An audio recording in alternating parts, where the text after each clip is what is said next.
Okay, let's try that again. Can you hear me now? Yes. Hey, there we go. I hate when it does that. I thought it was fixed after last town hall, but I guess not. Blame All right. crime. Yeah, it's all Craig's fault.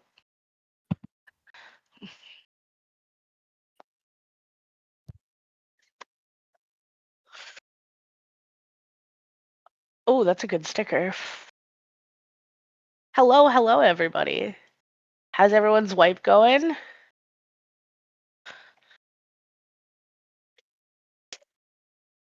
Wheel. Town hall is a meeting we hold every single month. Timing's been a little wonky over the last few months, but we open up a suggestion thread for about a week beforehand. Everybody can submit suggestions, questions, comments, things like that. And then we're going to go through them one by one, try to answer all of them. Some of them are a little bit like, but we try to answer almost everything in the town hall suggestion thread. And then after we get through the thread, we open up comments and questions from everybody who's attending the town hall here in the side chat. With that being said, there will be time for you to submit all your questions and for us to kind of do a back and forth at the end. I ask that you don't spam the chat with your questions before we get through the suggestion thread. Please and thank you. Also, the staff is in the chat, as you can see. If you're being ridiculous, if you're spamming, if you're, breaking any of the rules, you're going to get timed out, and we're a little extra spicy on town hall days. So you might end up with a week timeout if you're being especially problematic. Other than that, Crying is going to be joining us shortly. He's going to be a few minutes late. Texas has graciously volunteered to read through our suggestion thread. So he's going to be presenting the questions. For the most part, I'll be answering them. When Crying gets here, he can answer some more dev-specific ones. I think Penguin is also going to show up. But it's Penguin, so honestly, you never know. He's probably locked himself in his basement working on V2 and hasn't slept in 3 days. So who knows? Did you deserve Crying killing you last night? 100%. If crying killed you, there Probably was probably a good reason. Or he was memeing, in which case, valid. All right. Hey, there he is. Crying. Apparently, you're that guy's boyfriend. Wild, but all right. You should be concerned. He bought an engagement ring yesterday, so be prepared. Get your nails done.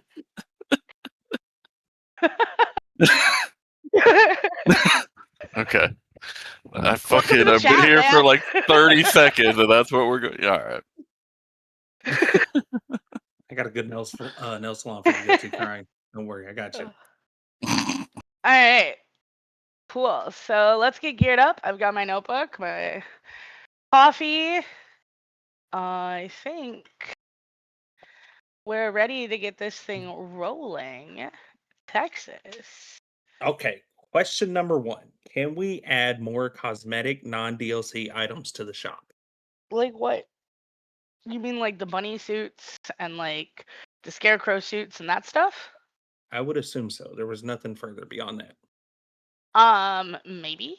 I really don't see why not. I have to do a shop overhaul with V2 coming out anyway, so let me make a note.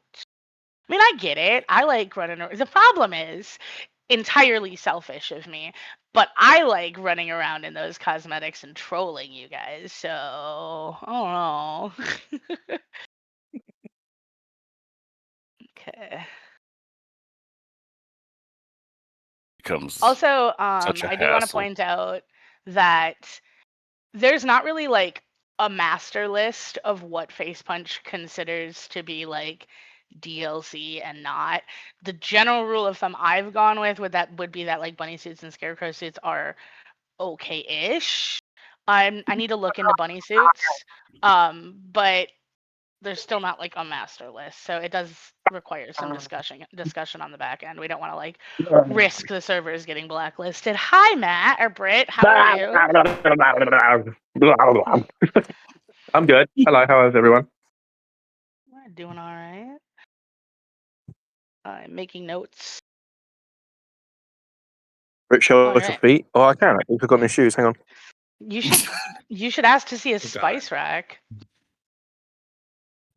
Ah, wrong camera. You- Oh my god. Oh god. Shoes. Wait, Britt goes outside? Right? This is my parents' house. Yeah. I'm at my Alice parents' makes me go house. outside, yeah. Yeah. Look at my shoes. They're so new and shiny. As he takes them outside. Brit jump scare. Yeah, that was the wrong camera. Sorry about that. This is where my dead dog is buried. Wow. Right here. Okay. Really shifting the tone there. All right. He's buried there. Buddy. Holy moly, there's a pigeon. Oh, look, it's Unborn. He doesn't come except for town halls now, I'm pretty sure. He doesn't hang out anymore. Just here to meme in the town halls. Did you just I piss on don't my play dead dog? Rust, bro. Not anymore. Hey. No time.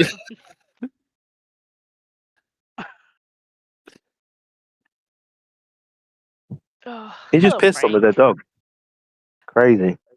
Current Crazy dog work. versus old I think dog there's a cat war. around here somewhere as well. Oh no, it's Can here. you show us your new shoes again, but take them off and your socks? What? Chat. No. I want your toes, bro. There was a cat here at some point, but it's gone. Well, obviously it's gone, but I mean, it's like you dig gone. it up. What the hell? I don't know, maybe. Stop pissing on the dead dog! What's wrong with you? Yeah, lots of fun stuff in this garden. Lots of fun stuff. I just like super big tone shift. Oh, I'm getting dirt on my new shoes. Oh no. It's almost Look like at the clean their footprint shoes. though. Where? See that? Damn. Anyway, sorry for jumping in and ruining your town hall. No, you're good. It just started. I need the story behind that GIF that Crying just posted. I need to know why that was filmed. Yeah, I kind of want to know as well, but it was the first I mean, first response to off the rails, so I'm okay lots with of it. people record and upload this to YouTube. So if the tangent stuff, I get it. You don't have time for, you are absolutely welcome to scrub through after it gets posted. All right. Texas, what do we got for question number 2? All right, second part to this question. Is there any chance of progressing further than Prestige 10 that somehow involves a reset and a title or something instead of levels we have now? Okay. This is going to be a long one, so buckle in, get a snack. V2. With V2, we have Penguin. Sorry. I sat and designed a lot of the ideas, but Penguin has been the one actually putting them into fruition. We are doing our own custom skill tree. This custom skill tree is going to be a lot of the skills that you're used to from skill tree. Like, there's no way in the world that we're going to be able to take set genes away and still have players on the servers. Like, we get that. But it's also going to be a different structure overall. So instead of you as a player having like 7 different trees and you just get levels and get skill points and respec it 6 million times over, we're going to have 3 basic trees essentially. So there's gather craft, survival craft, and combat. Each individual tree has its own individual XP sources. So you're only going to get combat XP from doing combat things. You're only going to get survival craft XP from doing things that fit in with survival craft. So that's going to be anything like building your base and like setting up your farm, farming your crops, things like that. Gather craft is going to be anything that's like outside your general basic survival skills: mining, woodcutting, gathering, like wild collectibles, things like that. And the skills in those trees are specific to to like those individual trees. You're going to find your mining skills in gathercraft. You're going to find your skills for like scavenger stuff and like medical stuff and things like that. And survival W's craft, in your the combat yeah. skills are W's in the combat skills, right? That was Sorry, incredible. trying to get through this Good without job. getting too distracted. And Matt's like, Oh, sorry, he has a fine. red I'll go. I see how it is. All right, I'll be back soon. Goodbye. Sorry. Okay, so you have those 3 buckets, right? Your overall character level is a function of how far you are through each individual tree, right?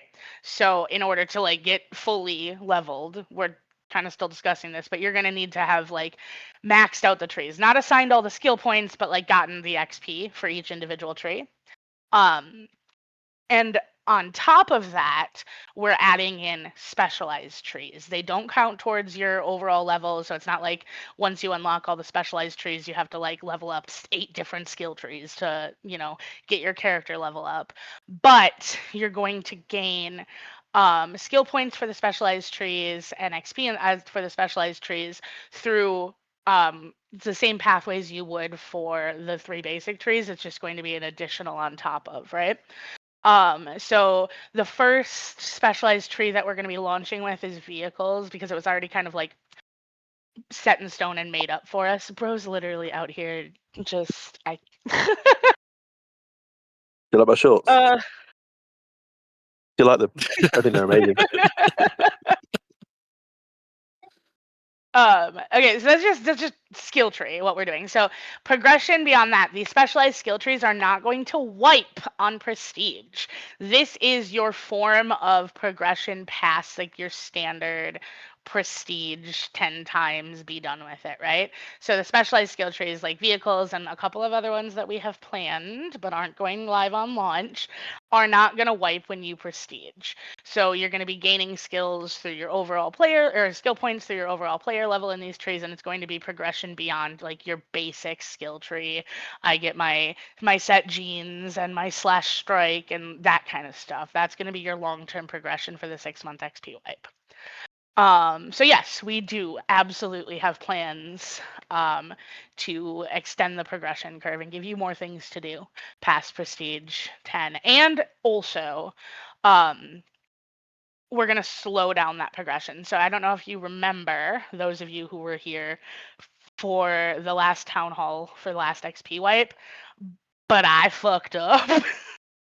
I fucked up bad, and we launched XP wipe with the wrong version of the skill tree config. So that took like 2.8 million XP off the overall like XP from 0 to 100, which made it really fast. And then originally the black hole leaderboard was broken. So for like the first 2 wipes, like, everyone had like 3x XP. Like we fucked up XP. I fucked up XP really bad. For this XP wipe, it's not going to be like you can hit 0 to prestige in a day anymore. Like we're fixing that. All right. Anything else I didn't touch on for skill tree and XP? I don't think so. Yeah, of No, course I it's think still that was TBD. pretty much it. But yeah, so we're at the point now where Penguin has built out the entire framework for it. All of the skills are functional. We're going to be adding in a handful of new skills, never been seen before skills. We've been kind of getting the staff team to provide a lot of ideas for that. So thanks to staff team when you see the new skills. We are also going to be working on, launch site comes first, a brand new UI that kind of fits with our like theme, like BQuest and the Shopee stock and like that theme for skill tree. That was a whole thing. We did a lot of work on like kind of what that's going to look like and how we're going to organize it. Oh, another really important part about the skill tree that I think you guys are going to fucking love because I'm excited for this and I just think I have the best ideas ever apparently. We are no longer doing trees. So you have to unlock X amount of skill points in tier 1, and then you can unlock the ability to buy tier 2, then you can unlock the ability to buy like the ultimate. We're not doing that anymore. The plan is to have all skills available to you in a tree as long as you have the skill points for them.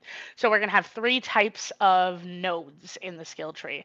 We're going to have a basic, which costs 1 skill point, hit it, unlock it. A lot of what you're used to in skill tree with like these incremental bonuses are going away. It's just going to be unlock it, you get the full bonus.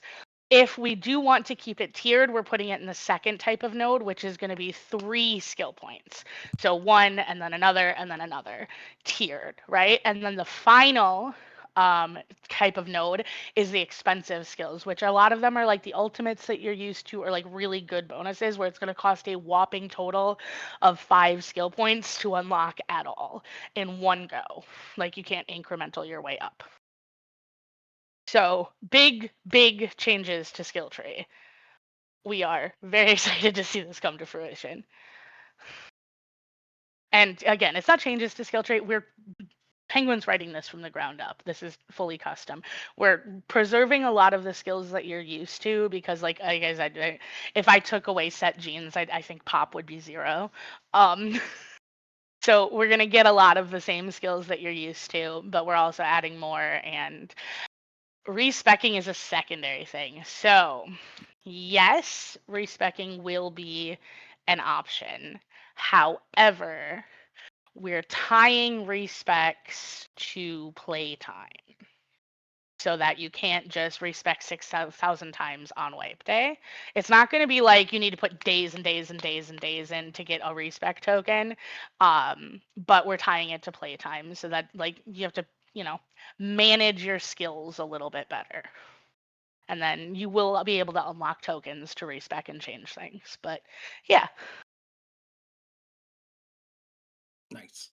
So one of the B2. additional things is that the new skill tree is also going to be used as a framework, which means that for some of the new events that we are building, we're going to have the ability to do specific skill trees. Yeah, a specific specialized tree for, like we've talked about the launch site event before in these town halls. You guys are semi-aware of it.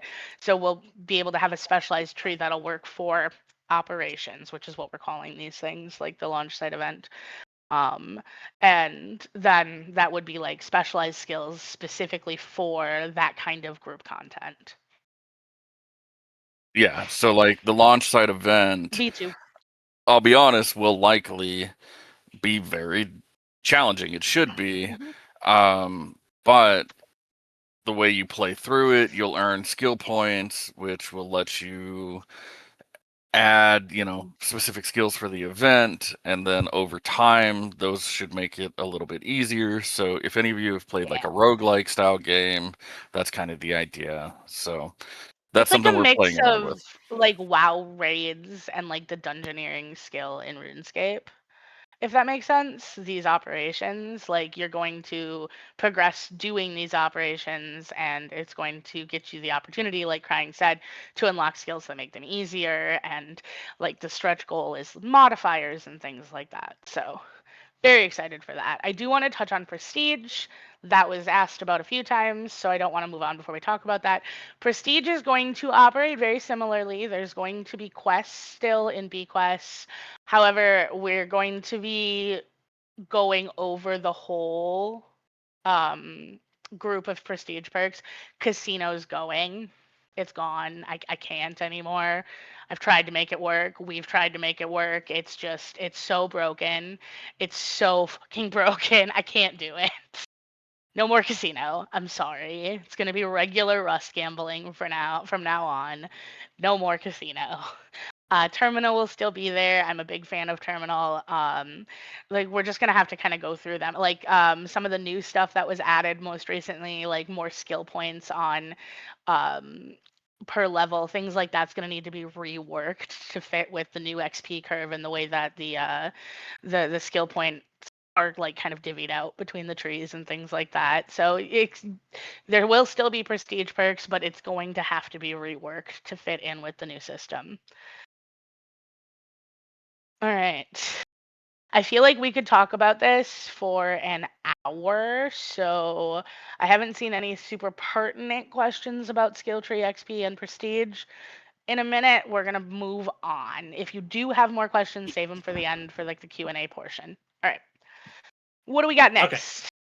Part 3 of his question: a way of spending or donating extra legendaries for a chance at another, with ratio, of course. So I fucking hate that idea, but Matt loves it. Britt loves it. He wants to do it. So I've been outvoted. Um,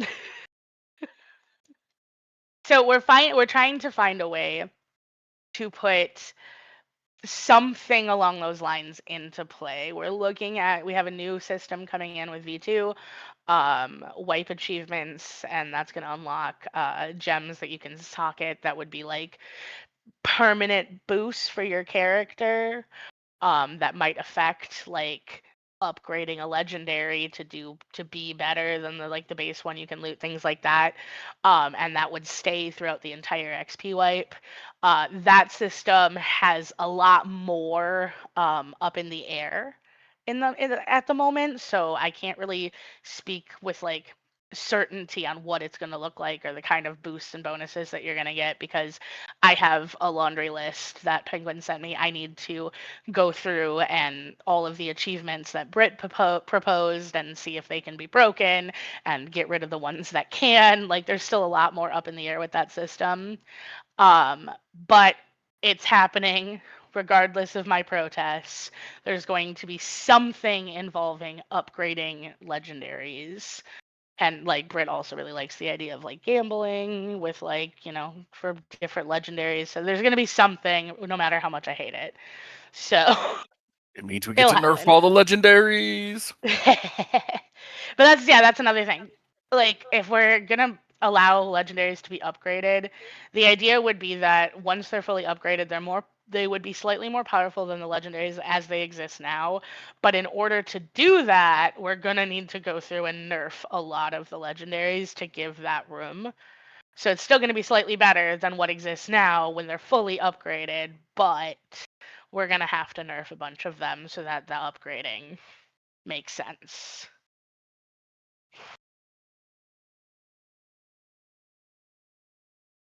I would love to delete the Huff and Puff. Seconded. I would delete that today if I could. Right. Actually, like, I genuinely think the Ashmaker is more powerful than the Huff and Puff. Like, I know Huff and Puff is uniquely ridiculous for Bradley's, but Ashmaker is just as good, if not as flashy, and Ashmaker has a wider variety of use cases.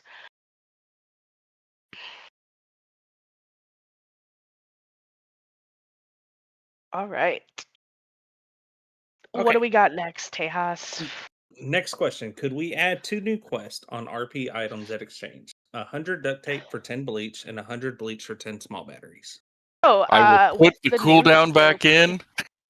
With the new skill tree, I'm genuinely playing with the idea of getting rid of the RP turning, like item turning quests anyway. And like, exchanging items for XP was put in place with the limited functionality that we had available to us before we had full-time developers to like truly build out a cohesive and intuitive system, right? So with the new skill tree, we're adding better ways to gain XP through gameplay, which is, in my honest opinion, a far better alternative than just exchanging items for XP like a transaction. So I'm genuinely seriously considering getting rid of them entirely in favor of gameplay based XP gain, right?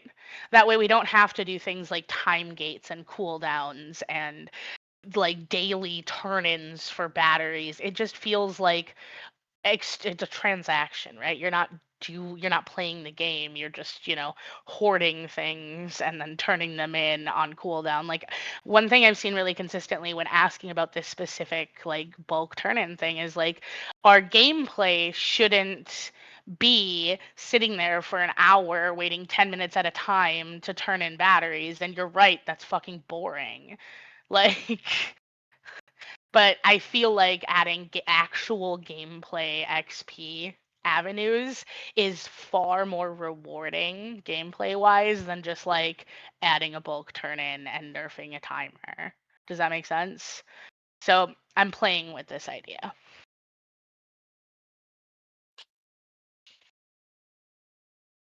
All right.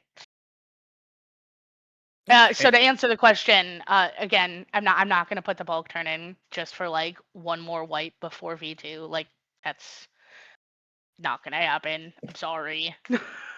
My list is long at the moment, guys.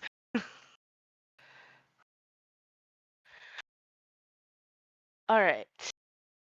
Cool. Your what you get out of these systems is directly correlative to what you put in. The idea being that I still want casual players to be able to get on and do raids and dungeons and tellies and do fun things, but if you want to put in the time to grind to PR10, that takes time. It's similar, we've talked about before with getting rich on RP, right? Everyone's like, "Oh, it's so hard to get RP as a solo. It's so hard to do this." And it's like, in order to like be the best of the best, right? It should take effort. You shouldn't be locked out of enjoying the server if you want to play casually, but if you want to be the best of the best, that takes time, it takes effort. And like that's kind of how we want to get the balance overall. I hope that kind of makes sense.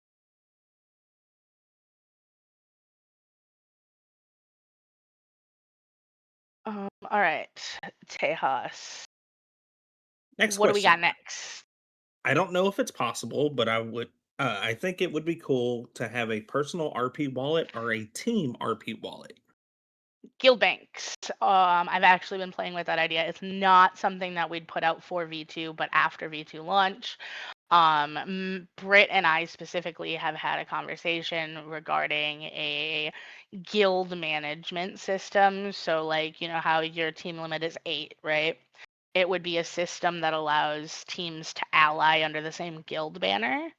And allows guild leaders and their designated like lieutenants the opportunity to manage things like a guild tax and a guild bank and things like that. You don't have to be a part of a guild, but it's definitely a boon for the management of a guild. Remember, guys, we're trying to create an MMO in Rust. That has been the goal since day one, is an MMO.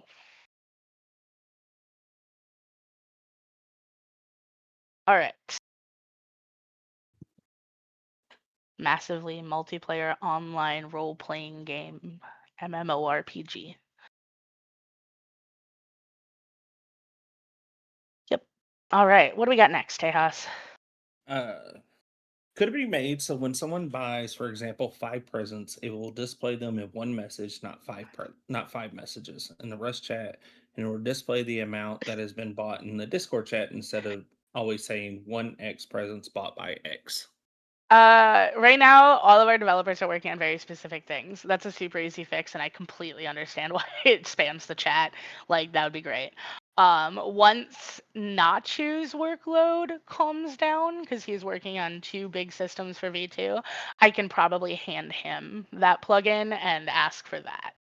So, I agree. It spams the chat. The presence gets super annoying. I that feels like a perfect Nachu problem. But he's currently working on 2 big systems for V2 that take priority. Hi, Nachu. I see you in the chat. For those of you, I'm going to take this opportunity, and I won't make you talk. Don't worry, Nachu.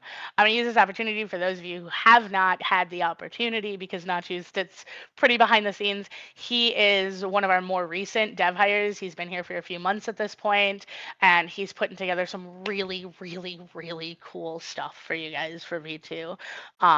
One of them I'm going to talk about a little bit after we get through the suggestion thread, or maybe if it comes up during the suggestion thread. But Nacho is phenomenal, and he has been putting out some really cool work. We're really excited to have him on the team. He is on the development team. Say hi to Nacho, everybody. Don't worry, I won't make you talk, I promise. All right. All right, Tejas, before Nachu says hi, Nachu. All right. What do we got next? Next one, petition to add game server shop API. And there's an example that I believe Brad was the one that was keeping up with. Oh. This is the perfect opportunity to talk about one of the things that Nachu's working on. Hold on, I'm writing present chat spam, so I don't forget about the present thing. Give me 1 second. Okay, so Nachu. So you remember how we added the apartment shops to Hub, and it was just kind of like slapped together. Aton did a great job placing them in the Hub. They're just kind of there. People use them. That's great, whatever. But we've been talking about player-owned shops in the Hub for a really long time, since like literally launch of Worlds. Nachu has been building us a player-owned shop system that is more similar to rateable bases. So I've been building shops. You're going to have a UI menu. You're going to talk to an NPC. It's going to pop up a menu. You're going to be able to pick a shop and pay RP for said shop to be placed in the Hub. Like rateable bases puts down a base. This is going to paste a shop into the Hub. That's going to be your shop.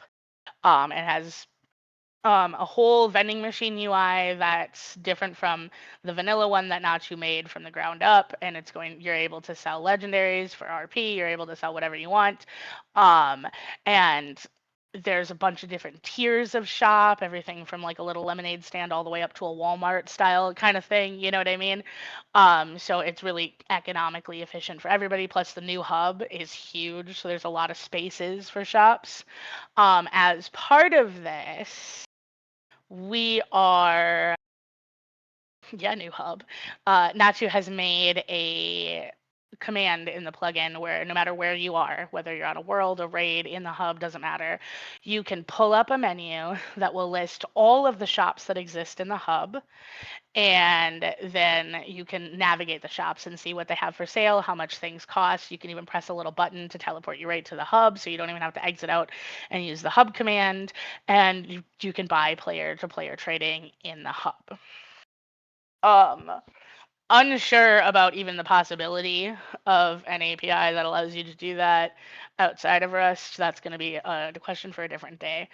But the reason I brought it up now is because as part of this, we are considering taking the shoppy stock part where you can do player-to-player trades. You can list your Huff and Puff on shoppy stock in one world, and that's where it lives, right?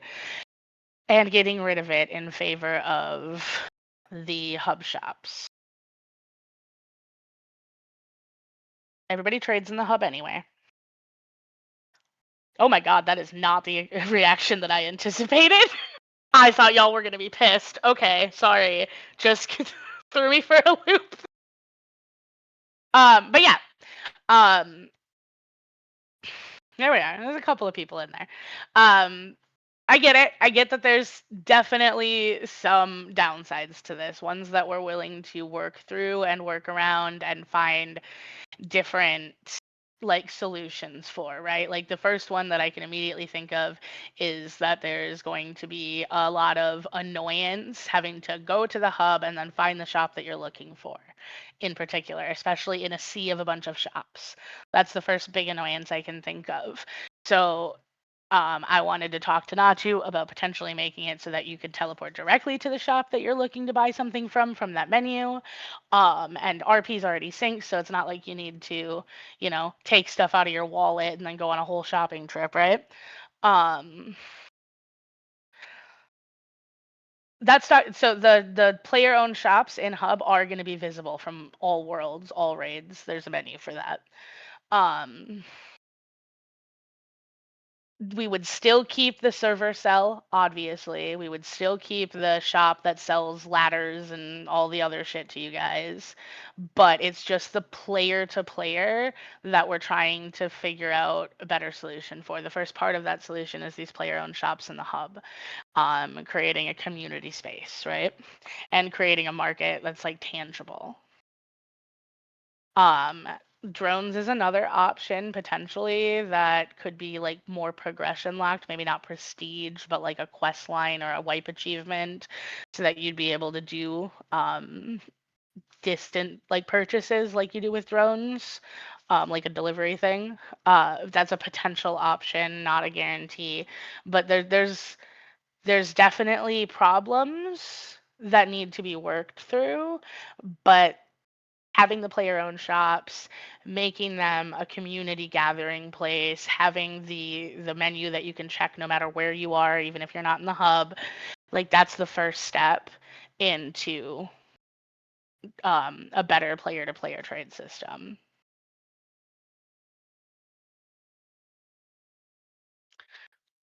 You have 4 servers in AU. Like sorry. Like it's just you can run the command from your base next to your TC to look for what you want. You can press a button in that menu to take you directly to the hub, potentially directly to the shop you want to buy from. You buy your thing and you go home. Also, remember, you're getting the /world commands with V2. No more do you have to go to a portal to get to your world. Like you can do /worlds and go home. Aw. Yeah. Yes, right. No, it's not locked behind a prestige. Like everybody's gonna get it. I've fought this and lost. The Yeah. only reason that I've locked those commands away from you guys and behind prestige perks for raids thus far is because there's no point to have a hub if you have those commands. Well, player-owned shops in the hub is a reason to have a hub. It is still that social gathering community place without forcing you guys to go through portals and run around and all these things, right? Like you can do /worlds and go directly where you want to go from anywhere. World, raid, hub, doesn't matter.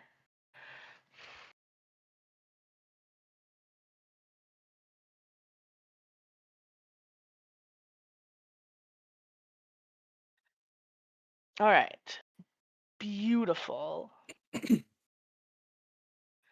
You're still going to have gambling wheels. We're still going to have like a casino thing where like in Outpost or whatever, it's just going to be scrap and not RP. That's the thing. That's what I mean when I say the casino is going away. You're not going to be able to gamble RP anymore because there's no way for us to implement it that's not just breaking it. I don't think you're going to be able to sell scrap to the server anymore. Again, Shopee stock is not what I have been focusing on for the last couple of days. I've been focusing on skill tree primarily, but Shopee stock is next on like this overhaul. We're doing a massive loot economy overhaul. I've been working on that for the last couple of days. No more are you going to open up a box and get 120 rockets and 50 C4. Like we say we're a 2x, but we're not. Like it's like a million x, and like that's I'm bringing it back down, right? Like don't be wrong, it's not like I want you to be vanilla grinding it out kind of thing, right? Like it's still going to be like a 2x PvE server. You're still going to be able to accumulate things, but it's not going to be spend 2 days on the server, do everything, and then quit for the wipe. You know what I mean?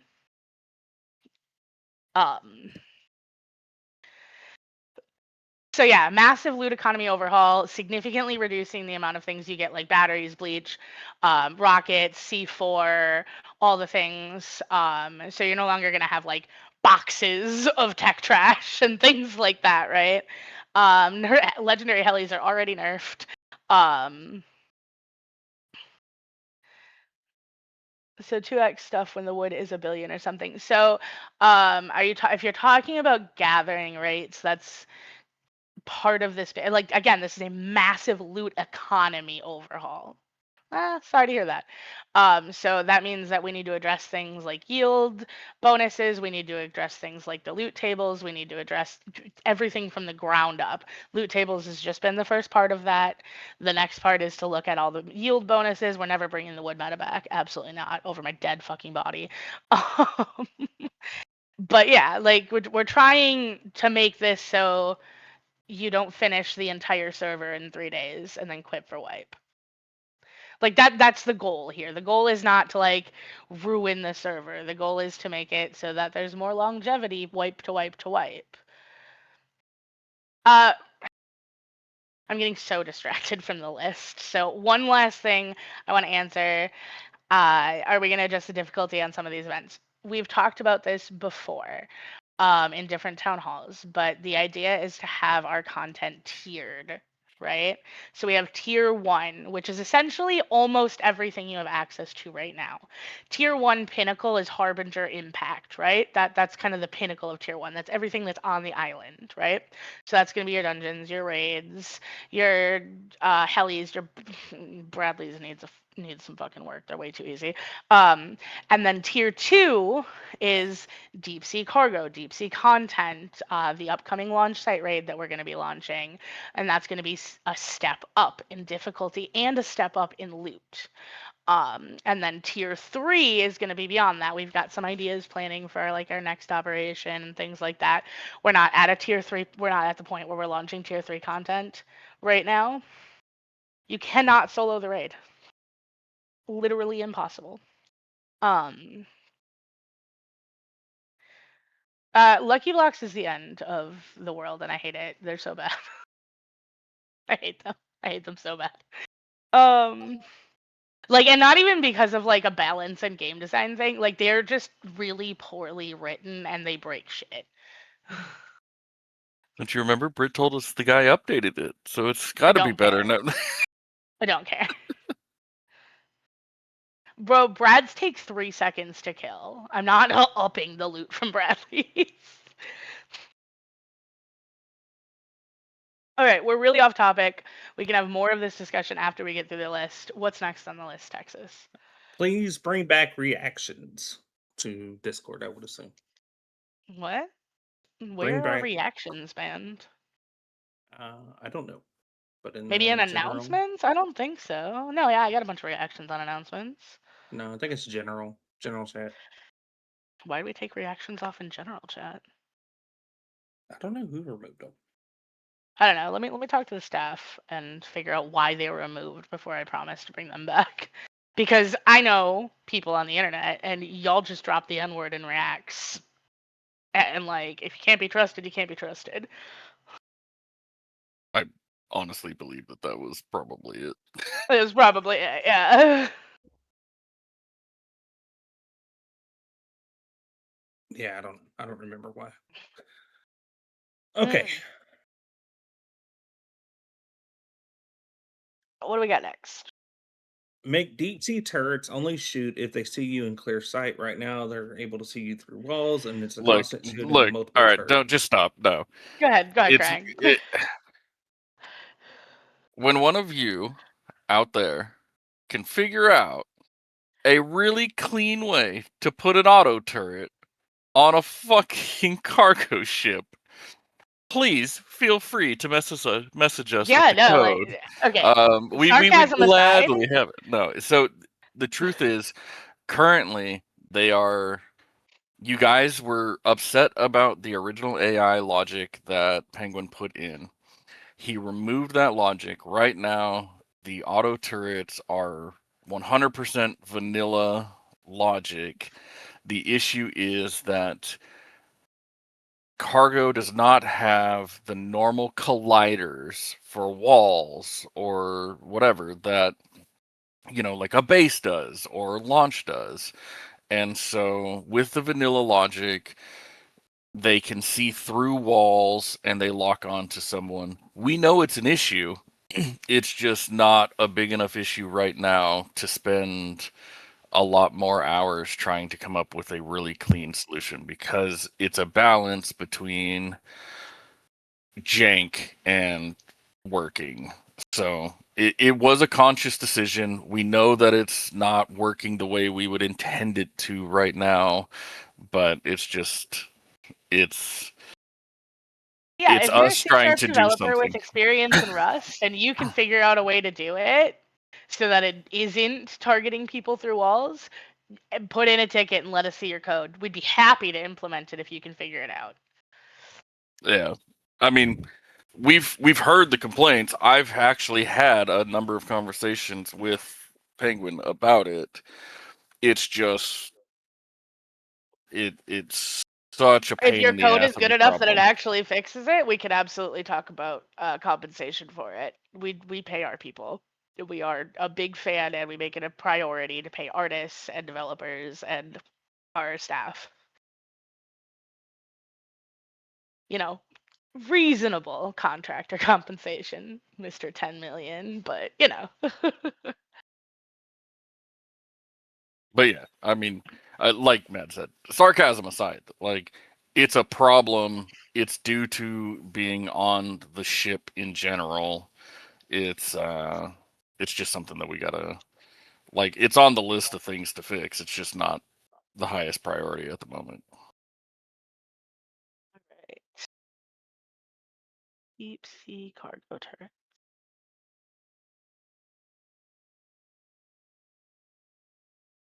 All right, what do we got next, Tejas?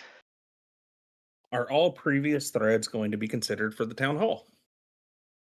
Uh, no, we don't go through the entire suggestion thread to pick stuff out.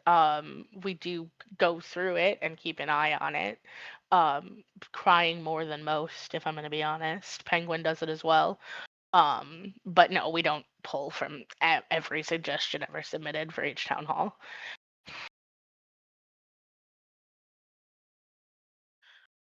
All right, what do we got next? Okay, this one is keep /info up to date in between wipes. /info is going to get yeeted into a volcano. So workflow. I want to talk about what the workflow looks like so that you can kind of understand. Because it is a failure on our part, but also whenever anything changes, it's not an automatic update, right? So it has to go in, it has to be handwritten, and oftentimes it genuinely just gets forgotten. Penguin has been working on an in-game thing that will access our actual wiki in-game. And a lot of the wiki stuff gets automatically updated, like specifically like the loot drops and things like that. So that would be more consistently up to date. Plus, it's a community effort to keep that wiki up to date. Like somebody today noticed that the wiki says there's a /PR command, and there's absolutely not. Um, so like the wiki is more of a group community effort to keep up to date. Plus, a lot of it is automatically it's the present drop is not the large present. That's the confusion. The present drop is during the Christmas event that Face Punch puts out. Santa goes across the sky like an airdrop and drops a big ass present that has the Legenator in it because we go balls to the wall for Christmas event. So that's why it says it's in the present drop. It's not the large present that you can make. It's the big airdrop one. Okay. I got distracted mid-sentence because I can't be trusted. But yeah, in-game thing that accesses the actual wiki, which is more consistently up to date and more consistently upkept than /info. I want to eat /winfo. Yes, the wiki is updatable by players, and we can approve and reject it. You need to be semi-familiar with GitHub in order to do it, but there's instructions both on the wiki and the GitHub repo on how to submit changes to the wiki. I'm gonna be real with you. It's summer and we're working on V2. People have been out of town. I have been dealing with some personal stuff. The wiki does get stuff accepted. It does happen. Just, middle of summer, in the middle of V2 launch.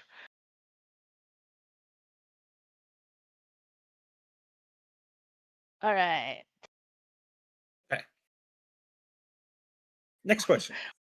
What do we got next? Yeah. Players were discussing a hypothetical legendary weapon with the ability to shoot C4. I would love to see a Spaz 12 or shotgun that shoots at least 3 C4 at a time. It would also make It's been C4 less talked use about less. on and off for well over a year at this point. When and if we do a C4 shooting gun, it will probably be a shotgun or a grenade launcher. It's not on the docket right now. V2 launch is the priority before new legendaries. But when and if we do implement something that shoots C4, it will likely be a shotgun or a grenade launcher. Have some minigun C4 get fucked. Legenator 2.0. Super no shit. V2 will have all of our existing legendaries for now. We need to get it out, working, tested, all that before we start doing more content development for it. We have finalized the list of content that is coming out with V2, and we are hard pressed right now to make sure it's all coming out. So adding more is not the answer. All right. What do we got next? Twerk emote. Get fucked, B-Mosher. What's next? An expansion of that. Somebody said this and a stripper pole plugin would allow the new Bar Games DLC. Okay. Next. Hold on. No. Keep going. Uh, You've got my attention. Yeah. Okay, next. Legendary loaf or we riot. next. We've touched on the bulk duct tape, the bulk bleach.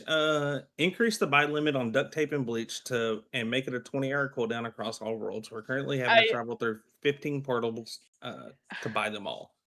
We talked about the RP item turn-in thing. Like it would fall under that, like because of the idea to change like the entire system. That would be silly and weird. I guess duct tape for dungeons. Hold on, let me think. I want to sync all of the purchases so that your limits are across all worlds. That's what I would like to do. Again, duct tape for dungeons. Like especially with I need to do testing. I need to do testing with the new loot tables, which is we're going to be starting staff testing on all of this Monday or Tuesday. I need to see what duct tape rates look like for the ability to actually do dungeons. And maybe the answer is changing the currency to buy dungeons, honestly. So like testing. You do need duct tape and bleach and batteries to upgrade quarries and everything else. All right. Okay. Yeah, that's getting changed on board. All right, what do we got next? Drop rate of the marrowpaw and spade needs to be looked at and brought closer to the fertile bone as they all tie together. So the okay, fertile bone drops way too fucking much. Here's the deal. I won't tell you what the percentages are, but I will tell you that I have looked personally, and the reaping spade is And the 5 times. No, the reaping spade is 5 times more likely to drop than the fertile bone. You guys just don't pick up enough stuff. Honestly, I don't. Are we sure? Crying that I have something is not checked wrong with the fertile multiple bone. times. It drops so much. People pick up more of it. If we I ran know, statistics, I guarantee you for every. I don't think it's people pick up more of it. I think it's that there's more of like the farming ones, like the crop ones, than there are the stone, metal, and wood ones. Well, that's what I mean. Is like people run around and pick up hemp everywhere you see it. Yeah. Versus, like the wood or the stone and stuff. But I don't know. The fertile bone drops too often. End of day. Like within 4 minutes of wipe, I swear to God, I see so and so just got a fertile bone in chat, like every way. But again, because they're running around picking up all of the hemp, like it's more, I don't know. Where it's at, I mean, Matt, this is for you. What we have it set to, if we move it down even like 2 points, was where we had it at one point where we saw like one every 3 days or something. So like it's. I mean, we could up. The thing is, like, it's such a tiny little window. I know. But I just thought it was funny because someone asked me and I was like, I think they're the same. And I went and looked. I'm like, oh, it's 5x. What if instead of tweaking drop rates, we add the reaping spade to a few different loot tables as well? I thought we had it in, well, it's in presence. It's in presence, but that doesn't count. I don't count that as like loot economy. Yeah. Um, I mean, it's something that. yeah. Look into reaping. I'm gonna just like reaping spade drops. It And, was what it like, was when it was released. I mean, we can Yeah. look at changing it now. All right. What do we got next? Just a we- gentle reminder. Sorry, Texas. Go I ahead. said a thing and then thought a thing. Just a gentle reminder because we have had new people join. I get that you have questions that aren't in the suggestion thread. Most of them that I'm seeing have already been answered, but you weren't here for it, so it's fine. Try and save your questions until we get through the suggestion thread, and then we'll do a Q&A section. Please and thank you. Also, All right. Zohan, please don't spam the same question. Scroll up. I did reply to you directly. All right. What do we got next, Tejas? Reminder: there's a lot of solos play PvE because they cannot keep up with the way Rust is shifting to team gameplay. Don't forget about us. Next part of that, he wants to lower the tier 5 wood to 500 million to be more in line with the other quartermaster tier 5 quest. For a long, long time, the kind of mentality for a lot of games has been that if you are the kind of player who is a solo player in a game, a multiplayer game like this, you're cut above the rest, right? Like it takes a lot of fortitude and a lot of willingness to take punishment and a lot of skill to be a solo player in a multiplayer game. I'm focused on not locking out 2, 3, 4-man teams. That's where the focus lies. But an MMO, massively multiplayer online, it's a team game. There's nothing competitive that you don't make competitive. Does that make sense? Like there's nothing that says you can't do raids as a solo. You can't do content for helis and dungeons and all of the plugins that draw people to the server. You can't buy legendaries as a solo. You can't gain RP as a solo. It's just going to be harder to do so. At the end of the day, the vast majority of our players are on some sort of team, whether it's a duo, trio, a quad, or an 8-man. And we need to balance the game for the majority of our players. We can probably get statistics on that, honestly, Lego. I don't think it would be too hard with the way that we store that information. We could probably pull it from one of our tables, right, Craig? What was the specific ask? The percentage of players who are on a team versus solos. Yeah. I mean, we've got that information. Yeah, I'd be interested to see that. Again, we're not by any means saying don't play the servers if you're solo, truly, but it's almost an impossible ask to balance a game so that solos have equal opportunity to an 8-man. Like I want you to sit with that and think about that. Like so much of our overhead would be taken up with specific logic that says solos get X handicap towards things. There would be no point to an 8-man then, absolutely. And like we already had the team limit dropped. If you remember, when we first launched, we didn't have a team limit, and then it was 12 for a really long time, and then we dropped it down to 8. But like all of that in the attempt to balance towards solos. We're hearing a lot from solos this, solos that's hard to do this, blah blah blah. And so all of that in an effort to balance down towards solos. And like this is we've kind of reached the end of what we can do while still maintaining we want this to be an MMO. And solo does take more time and it takes more effort. Like it just does. There are lots of solo only servers out there. I want to see you play here. You're not locked out of content. You're not locked out of gaining RP to do the content. We're putting in systems so that you can do solo group finder stuff so that you don't have to have a team, but you can find a group together to do content. But That's another thing Nachi's been working on, by the way, is our LFG system that will allow, you to find groups to do things like our launch site event without having to be in a team.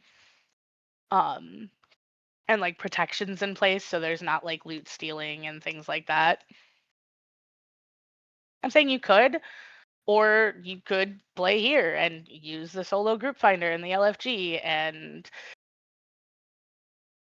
team up with people, make friends, or do it solo and be kind of a badass.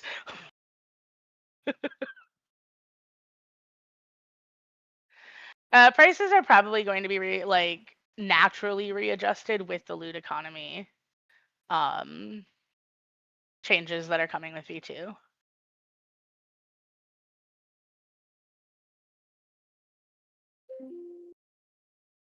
All right. I just killed the chat, bro. What do we got next? Respec for prestige rewards. 500k scrap. You can only change one prestige reward per wipe. Changes do not take effect until the followed wipe. Right now, that process is manual, which is why no. If the process can be automated, maybe. But right now, it is a manual process that developers and managers have the ability to go in and do the permission changes. And there's a limited number of us and thousands of you. So that's why no right now. Kind of back on the old thing, I also wanted to touch on a little bit. I just saw it. Yeah. So White Raven says I got half my wealth by solo playing music in Spawn. It whatever, right? That's cute. I like that, but it touches on a broader thing. This is at the end of the day a PvE community, and like a large portion of that community and what makes PvE communities so cool and great to be a part of is like people wanting to help out and be friendly and hosting events and creating content in the game that anybody can partake in, that you can get things from, and they can help with your progression. Like the PvE community in and of itself is generally very welcoming and helpful. There are definitely bad eggs. People absolutely do the inciting and the fucking stealing, and we have rules for that and procedures and policies in place. But like, lots of people host events with legendaries as prizes and RP as prizes, VIP as prizes. Like, part of the community is kind of that engagement thing.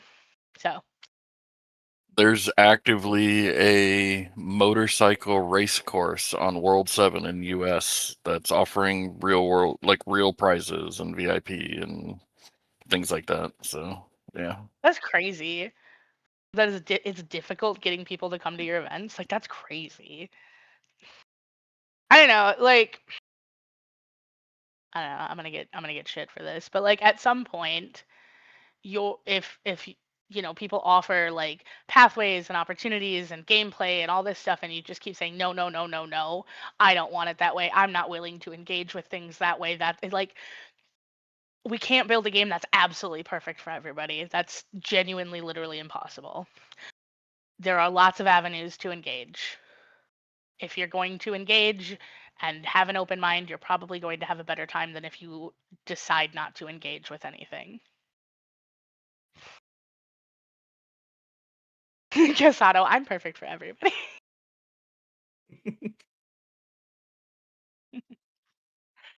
All right. I'm sure I pissed off a lot of people. I'm sorry if that upset you. I didn't mean to upset anyone individually.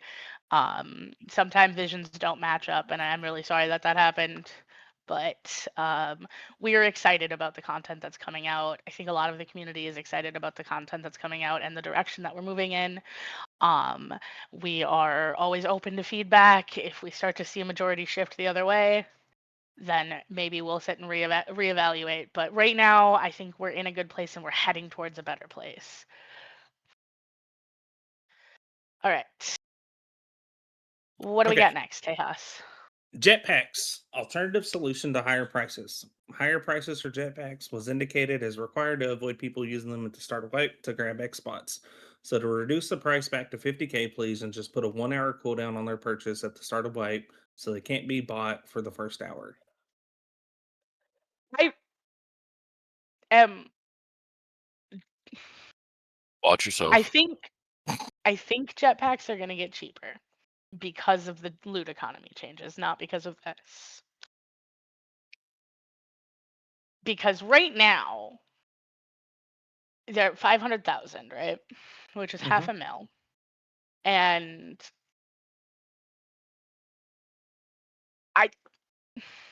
the longest I can see it taking to get to that point is 3 days in our given economy.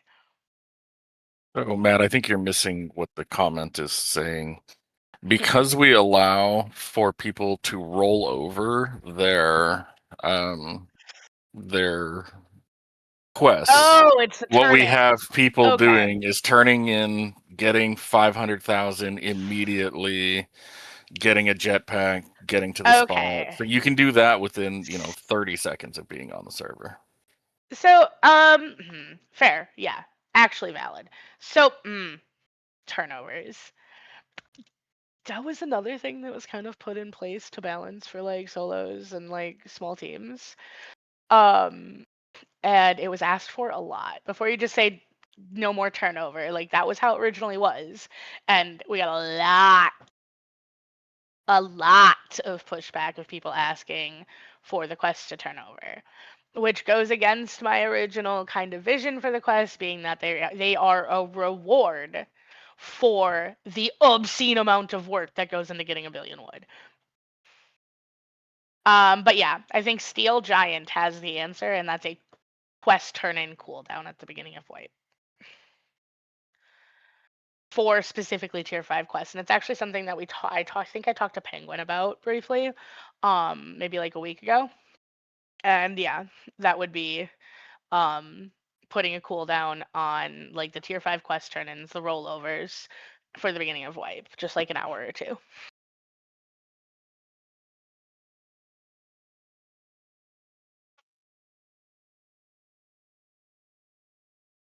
It I don't seems know. like for I'm the with most part, Unborn.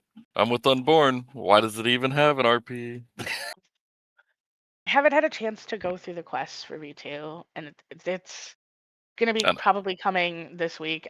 A lot of stuff with the quest is gonna need to change for the loot economy balance. Does that make sense? Like the amount of like XP and RP drops that you get from specific, like a lot of it's gonna need to be tweaked. It was all built with the super inflated economy that we have right now. So things will change. I have no specifics on it right now because I haven't looked at the bquest config in like 2 months. So sometime. All right. This second part to that would be also to limit when you could buy a mini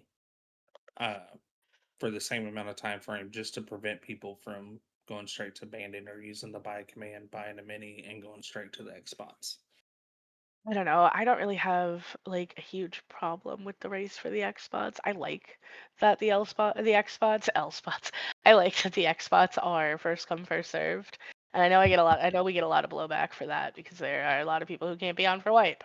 And I've seen the way that a lot of other servers do it where like you buy it beforehand or you get on a list or whatever. Like I feel like there's a lot of different avenues to getting transportation early on, and also I'm considering adding it so that cars spawn with parts in it, which would be kind of cool. A lottery would be a ton to manage for 3 different regions and thousands of players and different worlds worth of X spots per region. Like that would be a lot to manage manually. You can't claim multiple X spots. If somebody is claiming multiple X spots, you need to put in a report ticket, and we will go yeet their shit.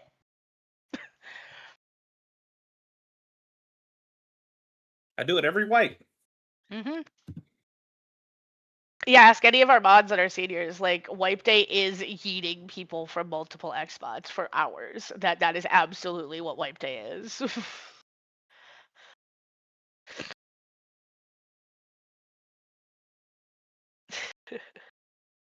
You're allowed to move if it's open, but you cannot hold 2 X spots at one time. So like you should be moving actively, like putting down your TC and everything goes. Once an X spot is claimed on wipe day, you get a 3-day grace period if it's your only X spot. For people who get on to claim an X spot and they like go to work or have other stuff to do. If after 3 days there's no development on the X spot, you can also put in a ticket and the mods will go in and also yeet your shit. You get 3 days to build out your X spot. Okay. I want to counteract that. That is something we should do. I would say that that's something that's harder for us to enforce. And I'll give you an example, Mad. It's if we don't have a clean way right now of tracking like when the last time someone actually did something at the X spot. So all we have is their ability to check if they've been on within the last 3 Nope, days, and right? it's regardless of whether they've been on or not, because a lot of people have an X spot and then they have another base, or they've been online, but it's about having developed the X spot. If a moderator goes to an X spot based on a ticket and there is a TC and like a foundation or like a TC and like it's clearly that someone's not living there and it's been 3 days, then it's when it will get yeeted, regardless of whether they've been online or not. You have to develop the spot and use it. If you're just holding it to hold it and sell it off, like fuck you. You know? Right. I'm just saying I think that may be inconsistent. Yeah, But finished we X can spots have are that. fine. We can have that conversation offline. Or even like built out X spots, right? Like 3 days is chosen because it is our abandoned bases timer. Any base where the player hasn't been online for 3 days is abandoned bases. Yeah. And 4 days of VIP. And then abandoned bases will just eat your shit if you haven't been online. So that's where we got the timer from. And I guess clarification, right? There are Mhm. some people who work that they have the ability to maybe on their lunch break, they get in on wipe, they run, they throw down a TC on on a an X triangle. spot, Yeah. and then they come back, Saturday or Sunday, and they build out their Nope. stuff. So Yeah, not that's 12 hours. That's why it's 3 days. Like people have lives and they have jobs and responsibilities. A lot of people will get on for wipe, rush to their spot, throw it on a TC, and then come back after their 12-hour ship and they slept for a while, right? Like that's 3 days is what we picked for abandoned bases. That's why we picked it for X spots.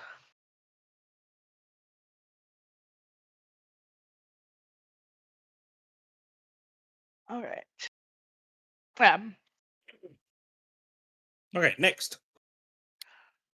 Server status and known bugs, etc. Is it possible to work on a bit of information when servers go down or don't return after restart? I end up making tickets to make sure the admins know, because it often takes some time. Hub, R3, and EU has had their fair share of not returning after restart this wipe. So, with the servers going down and not coming back up on their own for restart, we are slowly adding better restart logic to our schedules because, like, genuinely before it was just a schedule on the panel that like issued a restart command and that was it. Baloo is going in on a box level and setting up schedules that will attempt the command and then force a start command after. And we have what 34 game servers that are like prod publicly available, and then like probably another 8 to 10 that are like some contracted out for other people and like some that are for development. Like it's just taking a while to get that logic in place for every single server. But it's coming, and that is, I think we have 100% success rate on the ones we've added it on. As far as like status and whatnot, we do try our best to put announcements out for like big unexpected status interruptions. And as you'll see with the like, if you look at our upcoming events, we have extended downtime scheduled for the 20th, the next wipe day. We try to keep you informed. A lot of times it's a matter of who's around, how big of an issue it is, if we're working on it, if we know about it, things like that. We don't have an automated system for this server is down, and also you don't want it to like trigger every time the server restarts and spam people with notifications. Um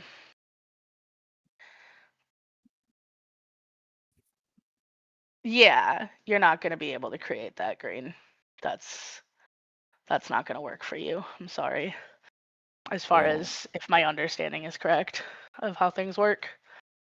So it's 38 production servers and another.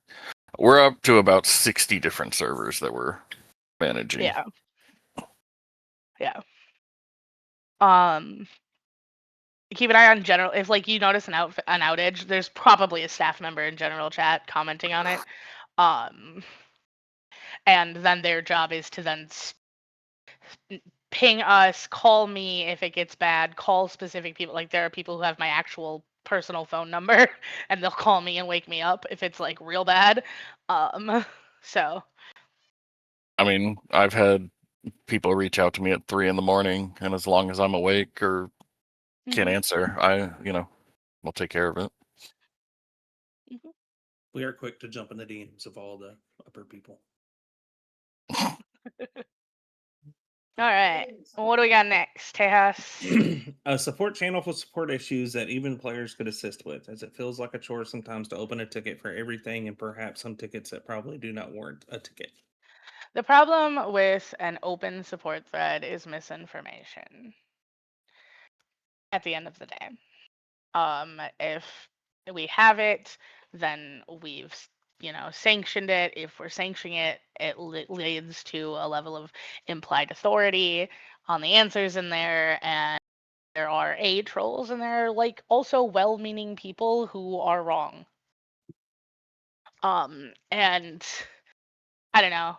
Our ticket response times can sometimes be an issue, primarily with player reports and bans, sometimes lost items tickets. Our general support tends to get cycled through pretty quickly. And that's primarily the place where questions come in. And also like it's always a balancing act, right? Like training and hiring new staff and maintaining the staff we have. And also we have very low staff turnover, which we like because you know who Stinkerbell is, you know who Harold is, you know who Texas and Eclipse are, right? Like you know these people, they are on the servers, like you see them, and we like it. We like that. We like to keep it that way.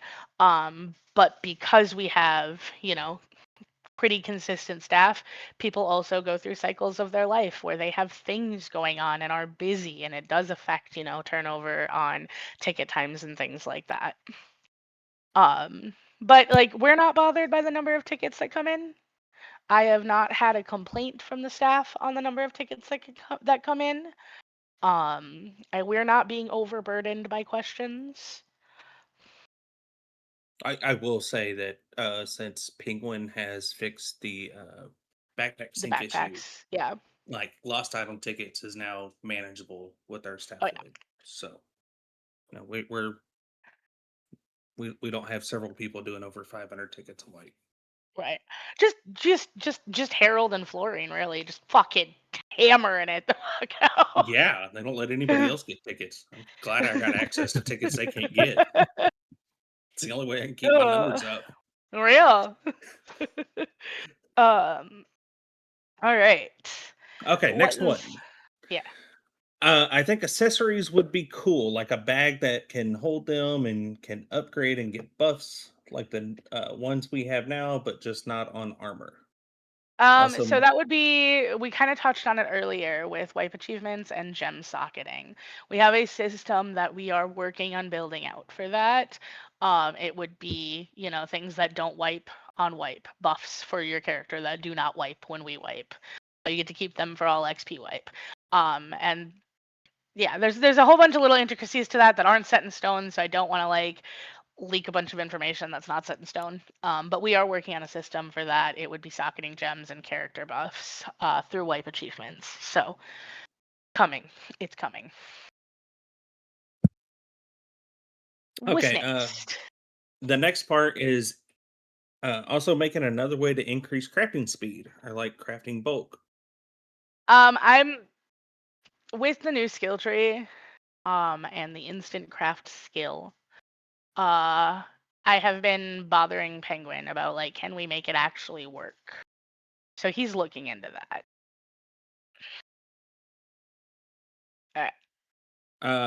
Buyable deep sea cargo, / buycargo. Absolutely not. I actually ranted about this earlier when I was looking through the thing. No. No. Bad. Sure. Sure, we'll give it to you. We'll just remove all of the legendary items from it. It'll be a different loot table. No. We're genuinely trying to get away from buyable events in general. Like tier 1 is chock full of them. We've got the raids and the dungeons and the helis and the brads, and it's really formulaic and repetitive, and does not really kind of give that like community, like MMO vibe the same way as like global events and world events do.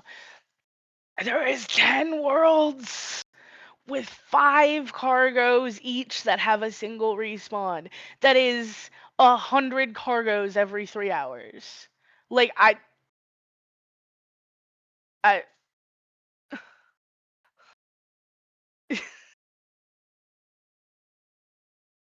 right, and with 10 worlds, that's a chance at 100 cargoes every 3 hours.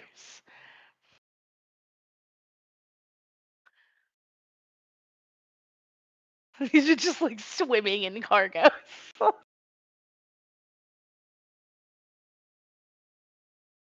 Okay. I don't know. Let's get like a really unofficial poll in the chat. Or is the availability of cargo genuinely that big of an issue? Yes or no? Let's see.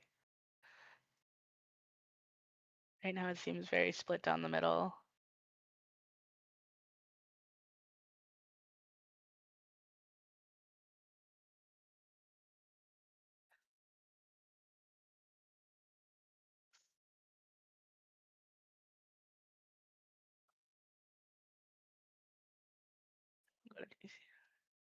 I don't know, it seems kind of split down the middle. And I'll talk to Matt. He loves polls.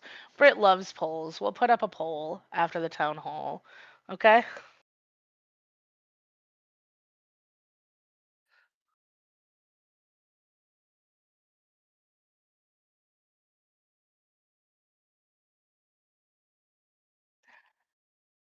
I don't have an issue with them in World 10, but I'm in World 10. Yeah, you're on World 10, bro. There's like 6 other people there.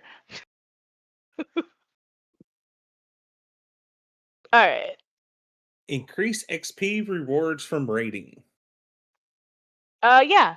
Yeah, that's a phenomenal idea, and one that I'm hoping we're bringing raid NPCs back. Okay, so V2, because that's all we're talking about today.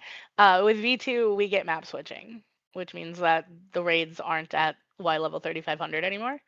Hub is not at Y level 3500 anymore. They each have their own map. They're at a normal Y level. We're bringing back NPCs. We're getting rid of a lot of our weird ass spawning and rendering shit that came from it being 6 billion miles up in the air.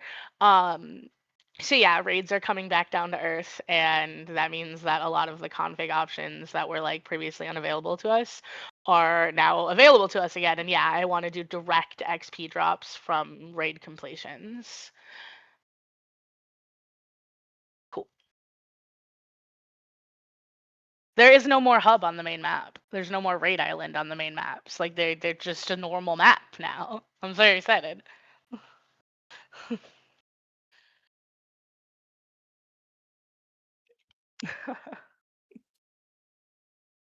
All right. So what do we have next? SA join more often. I've seen this a lot, even in chat. So I had a conversation yesterday with Penguin and Harold about this because we were looking through the town hall suggestion thread, and I did not increase the timer, but I decreased the drop rate on Bones, HQM, and Diesel, and increased the drop rate on all the legendaries. Drop weight. So you're more likely to get legendaries out of Survival Arena. I want to see how that impacts the loot economy before it's 4 hours. SA join is 4 hours, I believe. If it's 6, I'll drop it to 4, but I'm pretty sure it's 4. I want to see how the for real, bro, for real, evil egg. Like, you're so correct, but that's a lot of work, and that's how it came. But yeah, I want to see how the more legendaries from Survival Arena affects the economy before I commit to making it happen more often. If it's 6, I will drop it to 4, but I'm thinking it's 4. But I'll check. I always see it get canceled because there's not enough people doing it. So I know. yeah. Minimum 5, default lobby time 5 minutes. I'm looking. How often should we run the event? Of course it's in seconds. Give me a second, I need a calculator.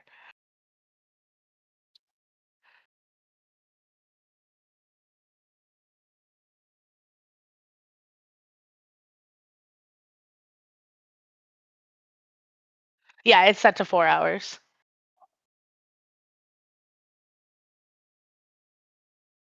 Dragon Helper, you can turn that off. It's a setting in Yeah, skill tree. in skill tree. So Survival Arena is set to every 4 hours.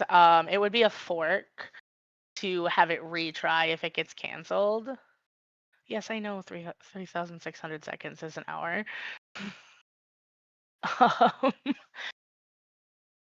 Maybe. But that's a Penguin question, and Penguin is busy as fuck. Penguin doesn't sleep. I'm pretty sure he survives on monster energy and willpower. True. Mm-hmm. All right. Next suggestion: small batteries make available readily as loot on the main map, please. Like from regular mod. No. No.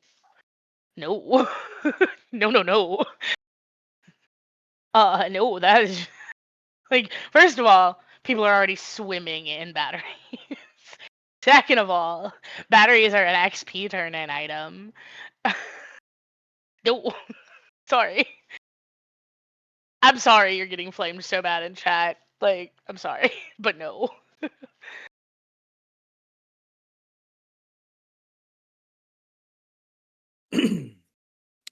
The next one: any chance we can get the wire tool to say who it was crafted by?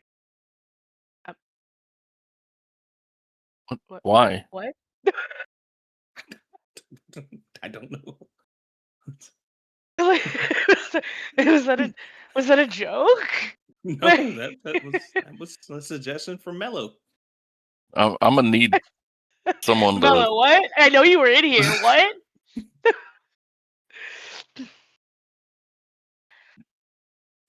Mello, you need to answer for this.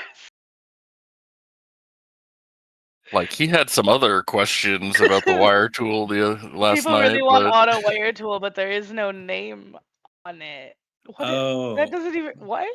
They want the wire tool from Otto because he does all the Oh, industrial, and he just wants the name ID to be on it, so it says like what regular. oh, this was crafted. Otto. Okay. Otto, if you're here, I think you should start selling your skull. There's clearly a market for it.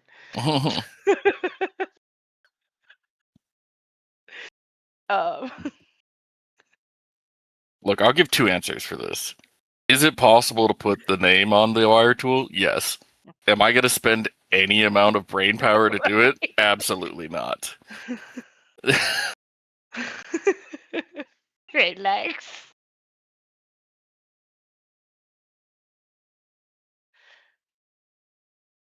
Okay, next one: minimum distance between different players / team spaces significantly increase, please. No. No, we. Sorry. First of all, I think it would be a genuine, honest to God, massive pain in the ass to increase like default build radius on a TC. Like, that would suck. And And also, with V2, because we are now a year into World's launch, I have had enough data. I'm going to be significantly changing the limits plugin. Not planters and stuff like that, but building limits. You're getting more overall across the board. More TCs, more foundations, more walls, more roofs, better builds, cool shit. We have the overhead for it. And Well, that means, huh? sorry, go ahead. That means you can have externals. You're not, stuck with your 4 TCs, which means you can take off a bigger section of the map if you develop it and you don't be a dick and you don't spam TCs and all the things that will get you in trouble. But So that's a with caveat. that, you are not entitled to any amount of space at all. You get whatever your build radius is, and that's it. So You don't get to spam TCs to be a douchebag. They will get deleted. yeah, if someone builds on your front door and it's affecting you in a way that is a troll or something, that's different. If you're just mad that your neighbor moved in too close and it means you can't expand out 17 squares, 2 weeks into that's life. welcome to Rust. Like Right. you have just as much ability to move as they had to move in. So Yep. I'm just To kind of expand on that, there is a concept that I think was kind of a baseline for all of our rules that have been put in place. There is an expected level of peaceful enjoyment that every individual player is fundamentally entitled to. The rules exist when you begin to infringe upon that expected level of reasonable enjoyment on another player. Does that make sense? That doesn't mean that like you're a special snowflake and nobody can be mean to you. Just so you know. Like, sorry, but it does mean that there is a reasonable level of peaceful enjoyment.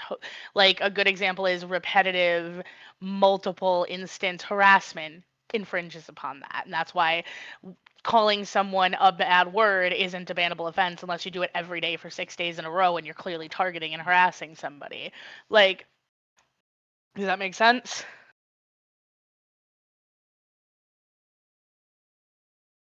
All right. Beautiful. Moving forward. What do we got next? BRIT's Broken Axe. Increase yield bonus to 100% to make the tier 5 wood more achievable. Oh, you guys are gonna be so hit fucking more excited. Are trees. you ready? You guys are gonna be so fucking crying. You're gonna be so excited. Are you ready? Are you fucking prepared? I'm getting rid of the jackhammer and chainsaw nerf from skill tree. What says who?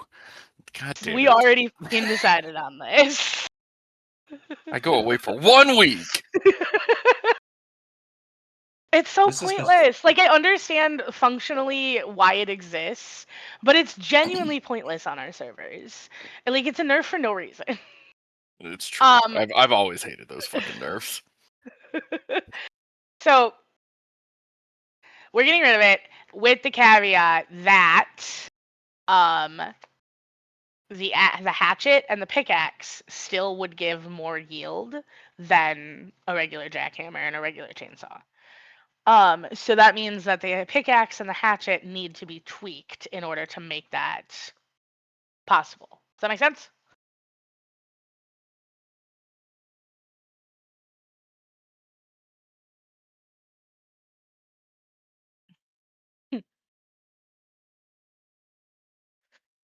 All right. TC build limits shown on /limits. The ones that are. What do you mean TC? They are. It splits it out They're by not. foundations and stuff, doesn't it? We Uh, changed limits, didn't we? That's Yeah. why. Okay. That's a penguin question. Sorry, mate. I think it's a reasonable request. It's just It is a reasonable request, absolutely, but that's a penguin question because we had to change limits. I'll put it on there. Like, do you mean like the number of TCs you can place, or like the foundations, walls, No, things like that? it's like if your global limit for lifetime's 8,000, but your TC is 3. So I think it's just having it show up because it'll show you your global, but not your limit for that TC that you're building in. Oh, so for a specific TC. Okay.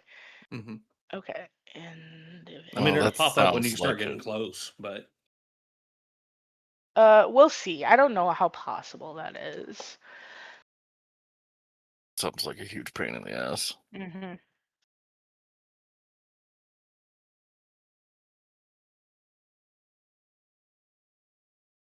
Tulsa, did you just get here? We just talked about that. We are increasing the per TC build limit with V2.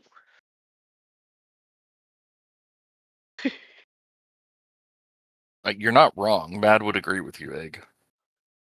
Oh, crying is a massive pain in the ass. Fuck.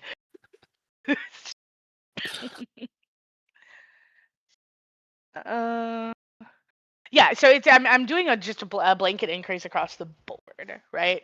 So at default with no VIP, you're getting an increase. At VIP, you're getting so on and so forth.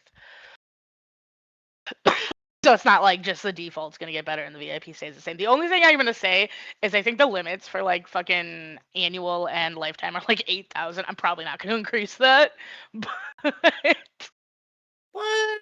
Come on. what? But the per TC should go up for annual and lifetime Okay, I agree to that. because they're different than the global.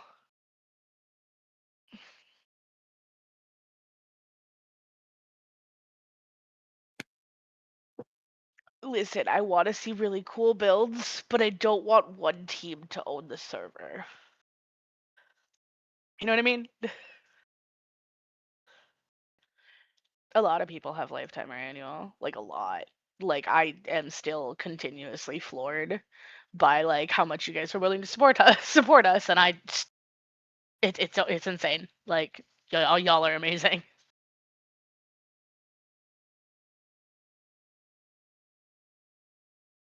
Yeah, I was thinking that. I saw you post, and then we're talking about lifetime, and I was like, why is steel pink?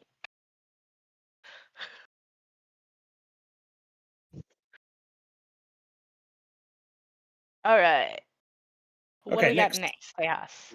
Leaderboard stats based on team results. So teams can compete for whatever in much greater number of stats compared against individuals and teams. For example, which individual slash team has killed the most animals, collected the most wood on each node, and bones, busted barrels, so on and so forth. Kind of like what we used to do for tracking We have helis, had a grads. lot of iterations on stats and leaderboards over the past, 2 years.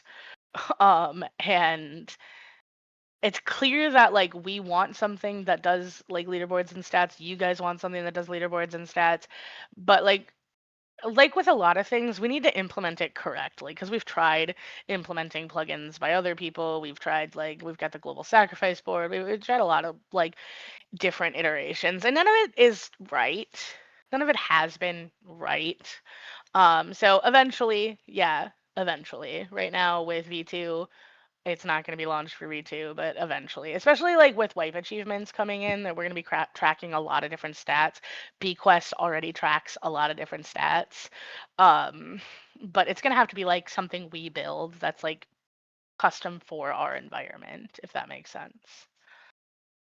Mm-hmm. Yeah, I mean, so sort of expanding on that, like I think we all want that, but I mean, you guys have seen that the team plugin itself has some quirks. It's going to get rewritten.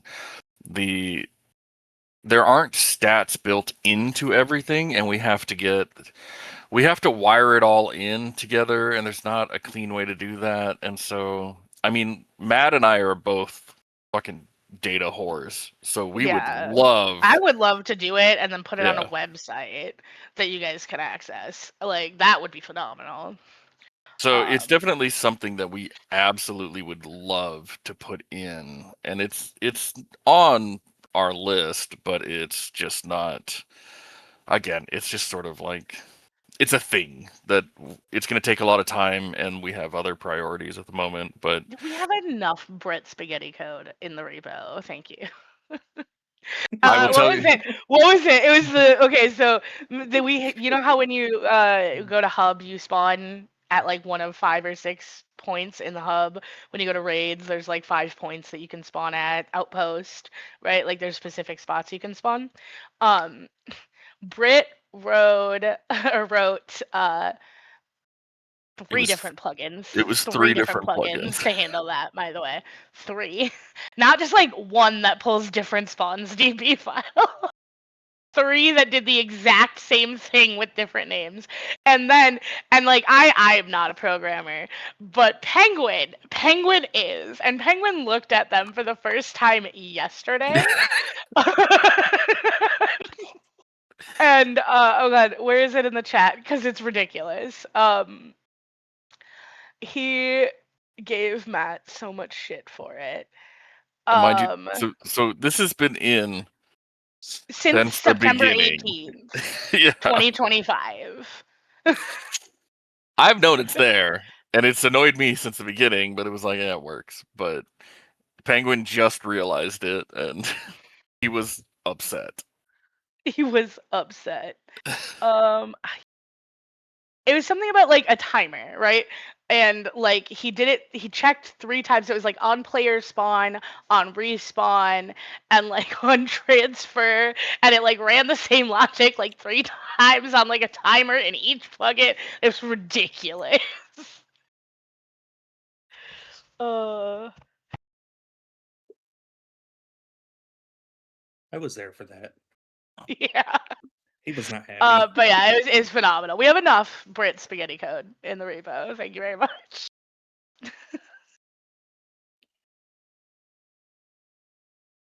I don't actually think so, Lego. No, I think that's something else. Yeah, but remember, like V2, from the player's perspective, the exciting part is skill tree and the launch site event and all the new content, right? And we're very excited for it too. But V2 was born out of a rewrite of our back end, right? So from the ground up, Turner has completely rewritten the special sauce, the magic, right? The transferring between servers magic. And it is smoother and more stable, and we are excited for it. It is we have an environment running the new version, and we've been getting everything working with the new version. There's only so much I can say, so I'm kind of talking around it, but very excited for it. And we found out that poor Turner, the first version of the special sauce, was never intended to be a production product. So poor Turner has been supporting this, and like, props to Turner that we are a year in on this, and it was never supposed to see prod, and it's still functioning. But Britt was like, yeah, that's good enough. So we expect much better out of V2. Yeah, we are concerned with Facepunch launching Nexus on Force. We don't think it's gonna like break too much, but we are concerned to see like how that affects us. For what it's But worth. then again, I don't That really doesn't- trust Facepunch to launch Nexus. No Well, and it offense. doesn't change anything. They also It doesn't change. Yeah. break things every month, and that's why we're scrambling to fix it. Portals aren't existing anymore in V2. So I said earlier that you guys are going to get access to like / commands for worlds. There's no more portals because there's no need for portals. You can just you can open up the worlds menu and click where you want to go from anywhere anywhere on the entire environment. Raid, world, base, outpost, monument, doesn't matter. So there's no more portals in hub. There's no need. There are 3 obelisks that open up that same menu that you can open with a chat command, but there's no need for portals.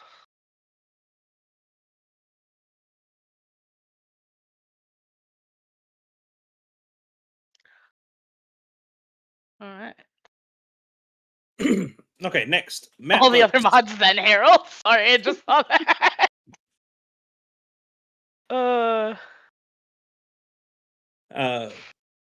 Map votes from a selection are even map previews from the map selected a day or even hours before to give people some idea of what Nah. they're doing. Nah, I really like showing up in general chat before wipe and like taking like zoomed in screenshots of grid squares.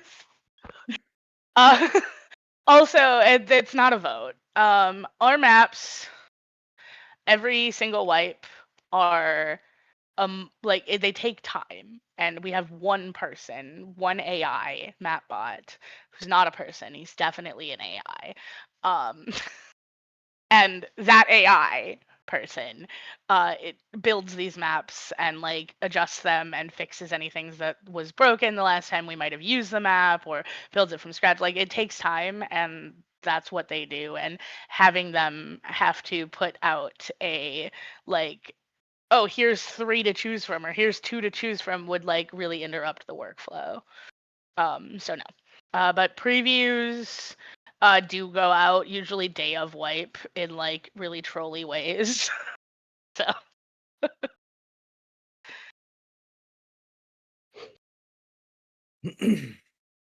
but usually I'll end up dropping like a full screenshot of the map with no icons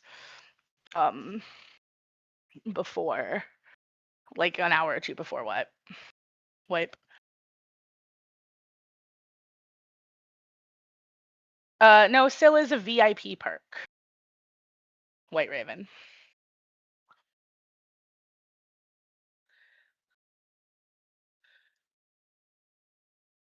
All right, what do we got next, Tejas? Next, this hasn't been stated yet, but I noticed that hoppers and money bag rolls are insanely fast at picking up. Where one hopper can keep up with the demands of an auto recycler, this is not the case in any other world aside from W10. Please make it any hopper placed by money bags or higher rank player has have this accelerated speed. Not how it works. They all have the same speed. They all have the W10 just same. has fewer people and fewer. Yeah. Its tick is faster. That's. As that would be my guess, yeah.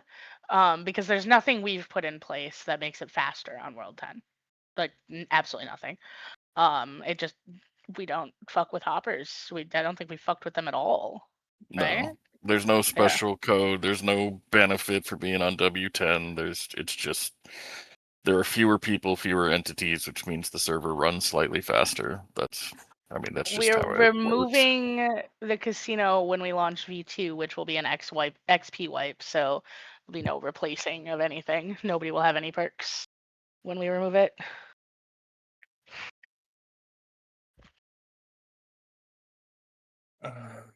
Okay, next. Not sure if this has been stated or if it is possible, but it would be awesome if conveyor filters could filter more than the current 30 cap.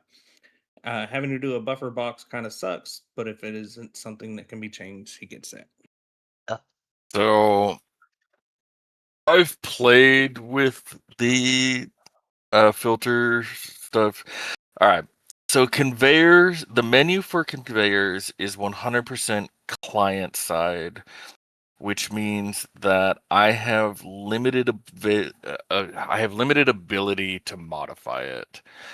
I have been playing with trying to make like a better conveyor system, one that would let you do filtering of legendaries or specific legendaries, things like that.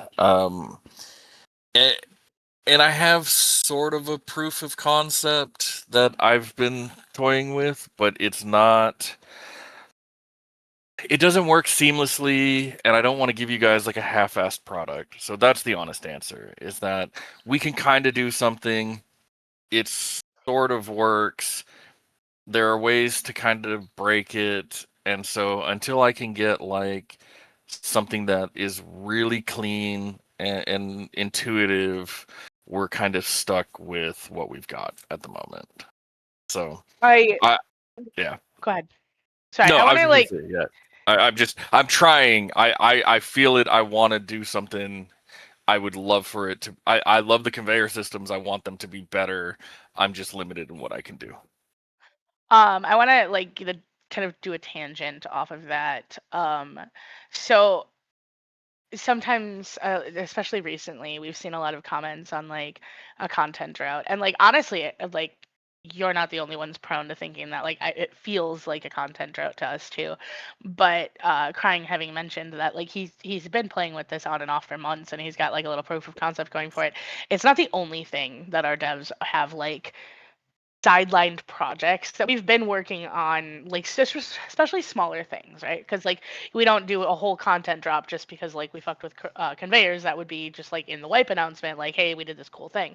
Like smaller projects that have been like sidelined or waysided because we've got big things going on. Like it's something that like even I'm prone to being like, oh wow, we really haven't done much in the past couple of wipes or whatever. Like the wipe announcements have been boring if they exist at all, like so on and so forth. But like it's little things like that that remind me that like they're Crying and Penguin probably have like a little laundry list of files of stuff that they've been working on occasionally when they have time. Like by no means are we sitting idle and just being like, oh, V2 is going to be cool, we're not working on anything else. There's a bunch of little things in the works at like any given time that we just haven't gotten around to like fully fleshing out and having a meeting and discussing the content for yet. But like So that's and the pipe through wall thing that you've yeah, got, and like there's so the, many little things. that's what I was gonna say. Like I have another one that I would love to implement. I found a way that we can do conveyor pipes through walls. Right?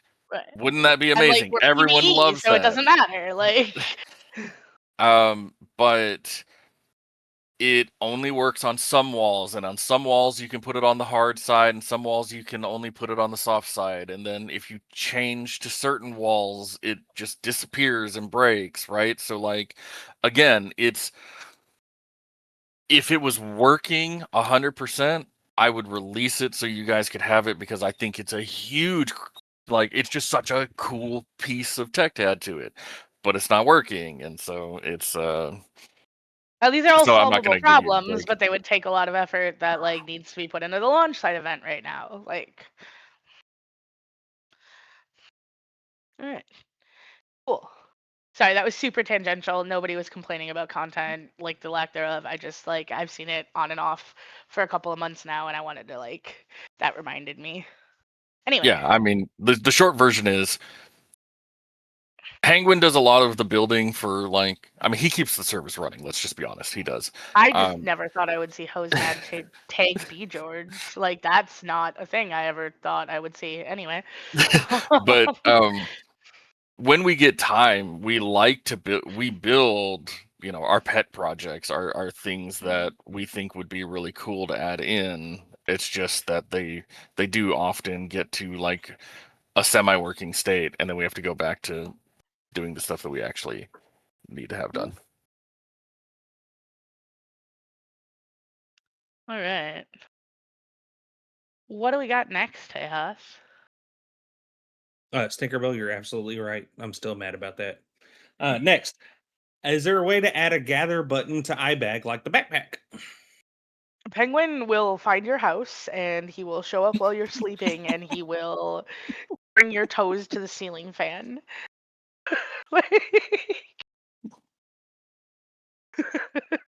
um, I Gather's a bitch, but Look, I'll give the same answer. Yes, it's possible. No, we're not going to waste any brain power on it. At least not until everything else is working. bro, like I get it though. Like I genuinely get it though. I think that massive stretch goal.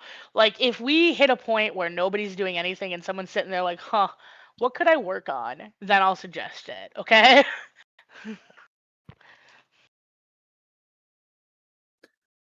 Okay, last one. All right. Dungeon, raid, and helicopter missions, progression wise. I'm yeeting the pouch for V2. Sorry, that's already been decided. No more skill tree pouch.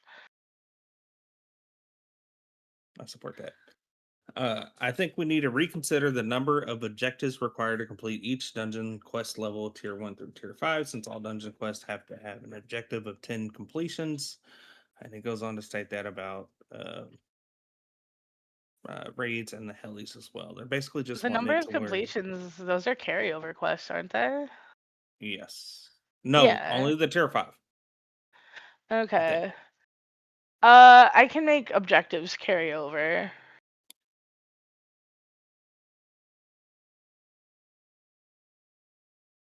Okay, can I get like a like a bleh,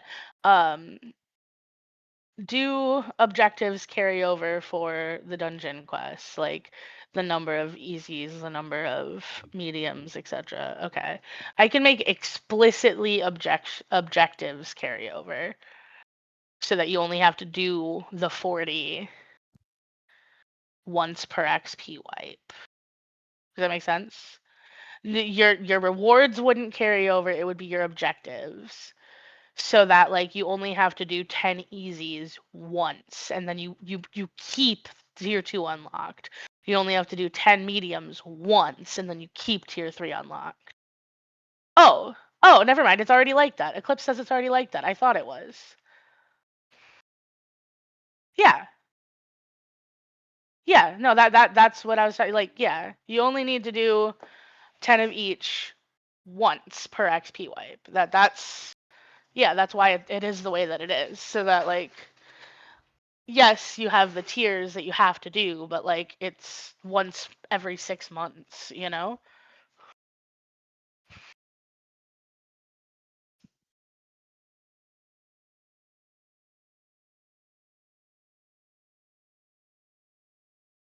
I think that's fair. Is that where are people on that?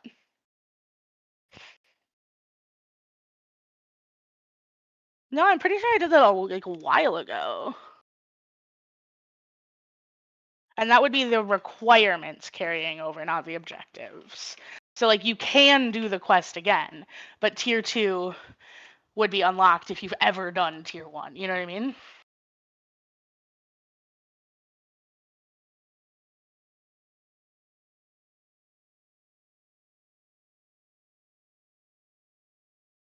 Y'all, I invested in a gaming laptop. Best decision I ever made.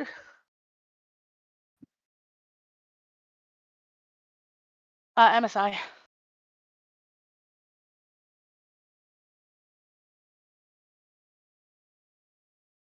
Well, yeah, of course, everything's per region. Yeah, no, I do most of my day-to-day stuff on this laptop now. I like how mobile it lets me be. It's also not a toaster. It's also not a toaster.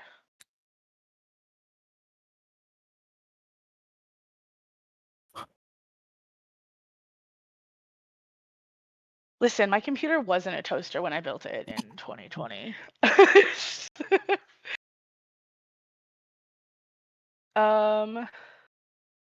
I think the Predator, MSI Predator something or another.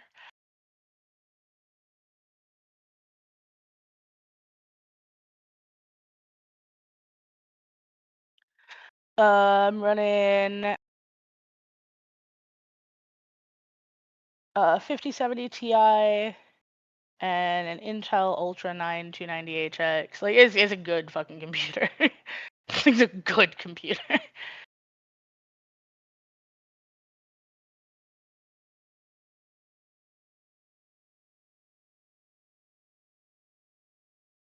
Yeah, I haven't run into any thermal issues.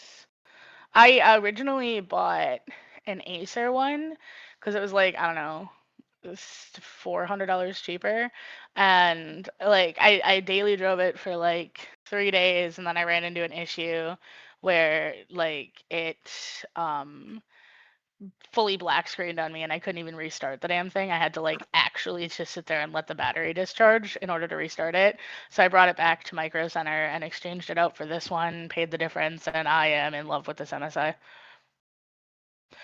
The MSI was on sale and I got it for like 1900 on sale.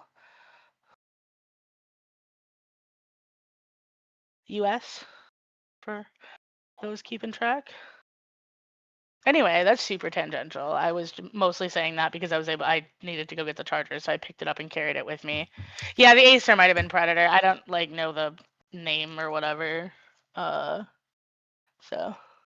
don't care that much. um, are we? Yeah, We're I done with think the we're ready questions. for the QA. So what do you got? Damage display for teams like on Reds. I don't understand what you mean by damage display. Like you want like ones that pop up as you're shooting it, like you did 20 damage, 30 damage, 150. No, I think he means like at the end when you kill a Brad, it gives you the Oh, post okay. mortem that's like so and so did 50% of the damage, the other person did 20, the other person did 30. We've talked about it Y'all want to for other DPS things. check your teammates? Because that's fucking great. All right. I mean, again, so it was built into it's built into the other Heli plugin, right? Since it's made by the same guy as the Bradleys. But I was thinking about adding it to Harbinger, and I'm sure we could find other things that we could put it into. So, Yeah, that'd be cool. I wrote it on my list. That would be cool. again, more stat stuff. No, you don't get to just pick a random legend. You don't just get to pick a legendary because you killed a helicopter. Like what? What? No. Longer timer at the end of raids to get loot. Is just shoot a wall, and it resets the timer. No, once you bust all the loot, doesn't it only give you Nope. As 5 long as minutes? you damage the base, it resets that 5-minute timer. Okay. Yep.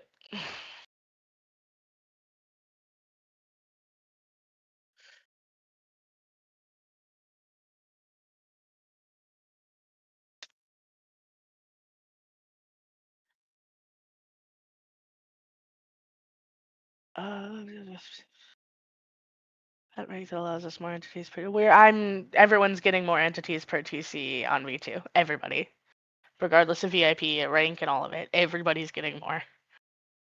There's a side conversation you and I need to have, Matt, about what what Mello's talking about. Yeah, with the fireworks thing. I responded to the one guy in the VIP ticket. The fireworks limit is probably going to be increased for that like end of wipe event thing that you guys do. But for the meantime, put in a ticket when you're ready to place the fireworks, and I'm sure one of our admins or seniors can help you get some more down. Cranium, can you explain that a little bit more? Like, do we have certain boxes that don't stack currently? The medieval skid boxes don't stack. I fixed that. That was Oh, you did. fixed a long time ago. Yeah. Oh, the spray can. No, I'm not changing the shotgun that shoots the Ioka that shoots satchels to C4. No. Again, and I don't know if you were here when we talked about it, Zombie, but like, you get out what you put in. Like, you're not going to be locked out of doing things like raids and dungeons and helis and brads. Like, you can still earn RP, you can still get on, harvest your crops, sell your cloth, and go to events and play. But like, the people who put in more time are going to gain more XP quicker than you are. They're going to gain RP quicker than you are. Like, it's just a function of how time it works and effort works. What I want to maintain is not locking casual players out of content. I don't want to lock content behind playtime. But I also don't want to cheapen the accomplishments of the people who are putting in like crazy hours and getting to, prestige quicker than others and getting richer than others and things like that.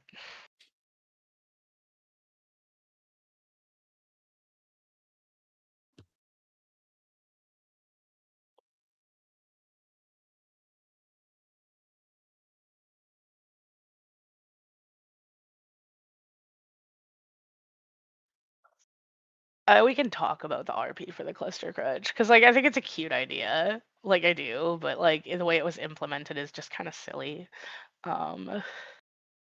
Yeah, I mean that's like one of the OG ones. Yeah. That's already worked into oh, for your event. Sorry, Mello, I misread that. I no. Just like thinking about like how we would possibly implement XP rewards for player ran events would I I don't think so, man. If you're like running like events that are like really popular and you're doing it every wipe and you have consistency, which I think you guys do, we can absolutely have a conversation in a ticket about like having your events be supported by the server and like us adding in like oh, for this event you can get X amount of XP if you place at this point or things like that. That would be like singular like grants that we can run commands to do, but like having a functional system in place to just like allow that to happen is it's gonna like without staff input is just ripe for abuse, I think. Yeah. Tangent while we're answering questions, but Matt, we built a last night I was talking to Mello and they had an idea to do like they want to be able to do a paintball speedball course. And so we proof of concept up a paintball plugin for them that they would be able to use that like Yeah. when someone gets hit by a paintball, it's, you know, it teleports them to the exit and all that, and like it has like a kill feed in it and everything. Like it's a really cool thing, right? Cool. So Yeah. Yeah, we absolutely like to support community events and community engagement things. It's having the time, our developers primarily having the time to do so is something that we just like never really have extra developer time. It's impossible to solo because of the LFG plugin not allowing you to enter the event with less than 4 people. and there's content that's locked behind needing more than one person. Mm-hmm. Yeah, there is. Like there are puzzles you can't complete with one person. Yeah, the vanilla Rust will still be there. You just can't gamble RP anymore in V2. Probably not, Bread, to be completely honest. We have Crying, Penguin, Nachu, and Coltero. Turner is exclusively proxy. And like we have so many moving parts. Just this like, super large system and like a list longer than my arm of like cool things we want to do, and like I don't know, it's hard because like we've tried to hire more devs before, but like when there's not like consistent work for them, it makes it hard to justify it. Does that make sense? Because like Crying Penguin, Coltero, and Nacho have so much well in hand, and like having someone who specifically is doing like supporting community stuff they would just like more often than not be sitting there twiddling their thumbs.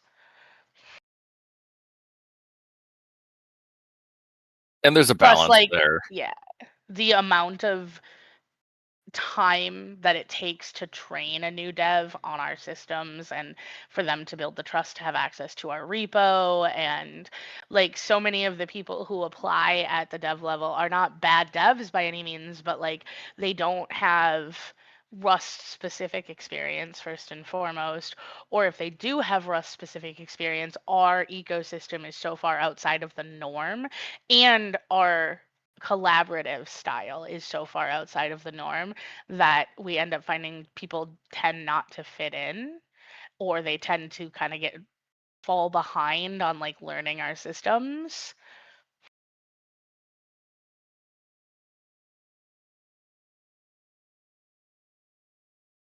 Like I am open to hiring on a really good dev. Don't get me wrong. Absolutely am. But again, like we need somebody who has Rust specific experience, who's willing to work very collaboratively on projects so that they can learn. If you have experience in C# and with Rust and you think you would be a good fit, you are welcome to put in an application. I absolutely take recommendations. Yeah, just go hire Alistair. Imagine. I hear he's got some free time. Yeah. All right. I've tried that in the past, having specific Discord mods. Like we had like a kind of community helper system, and like they, for the most part, when people want to be a Discord mod, they want to end up being a mod, and I don't want to like block off that pathway. But because we don't want to block off that pathway, they all just end up being mods. Like, yeah, and like the existing community helpers are all ex-staff members. Like, retired drunkards. Yeah, so it's the new player-owned shops are like rateable bases in which like you can make we can make like copy paste like shops and do copy paste, and it just puts them in. So I've been making those for the last 3 days, and I'm trying to put signs around all of them. They're cute though, like they're like cute. I've been doing them cute. Like I have one that's a lemonade stand, one that's like themed to look like a garage sale. I'm doing one that's gonna look like a Walmart, like a smaller Walmart, but like tiered out. So like some are cheaper and some are more expensive and things like that.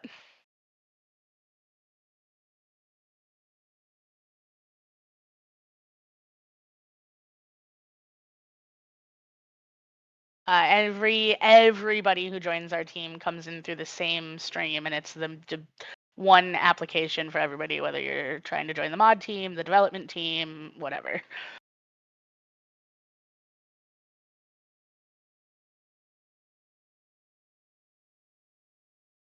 That's exactly what happened to you, Unborn.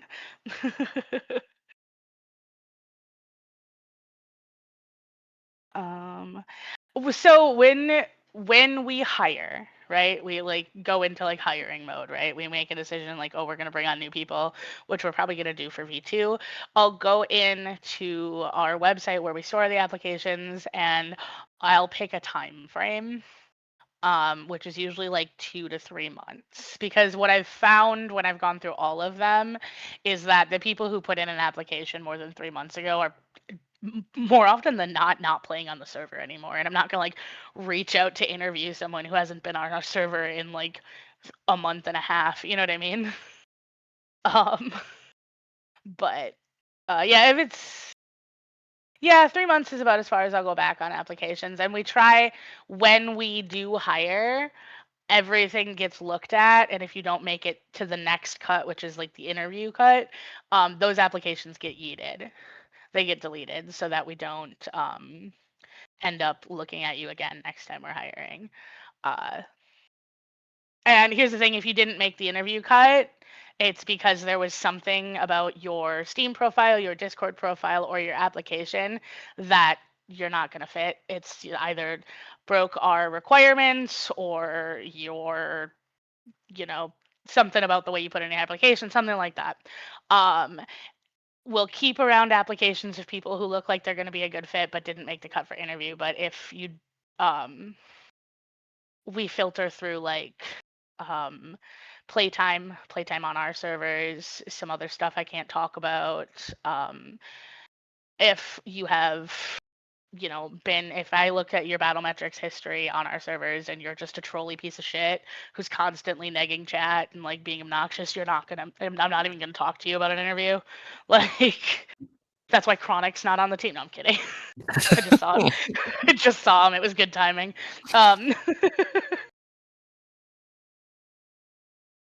That's also why Unborn's not on the team now. All right.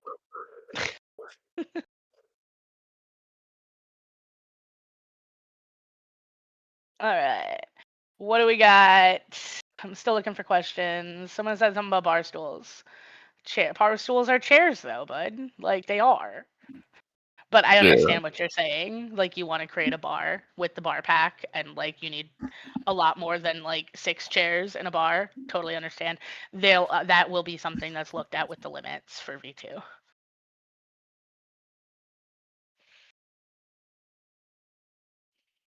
Because almost any deployable that you can think of has been used to spam deployables.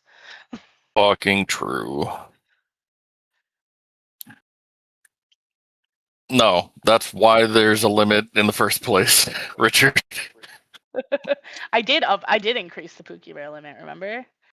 Yeah, but the reason it's where it's at now is because we didn't have a limit on it, and we flew We are over talking to. about it, Brody. We're talking about it right now, Brody. I promise.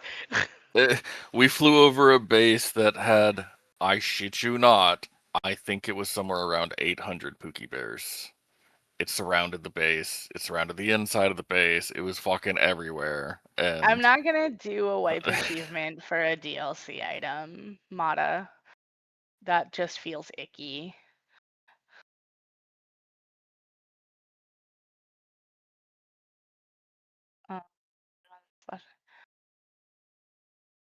No, we're not gonna put a flashlight on the ash maker.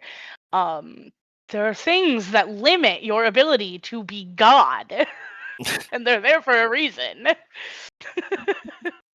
so, Amethyst, the reason there is a limit on workbenches is because before, again, we didn't have as big of a limit, and people would put down 1,000 fucking workbenches, all with 2 autocrafters on it, and you'd be flying your And fucking then your mini FPS would along, drop and to your 2, and it was yeah. people do sell DLC stuff like every wipe. Like on every server now, especially with Face Punch's new, well, that's not new anymore, but restrictions on giving out DLC. Like I said, it's an actual income stream for a lot of people. They'll just like go on and put like the well-used stuff up on the shop every wipe for RP.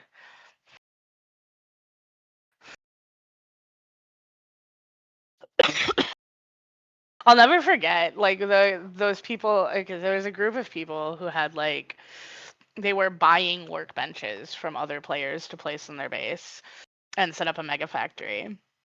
And Oh my they were God, I forgot about warned, that.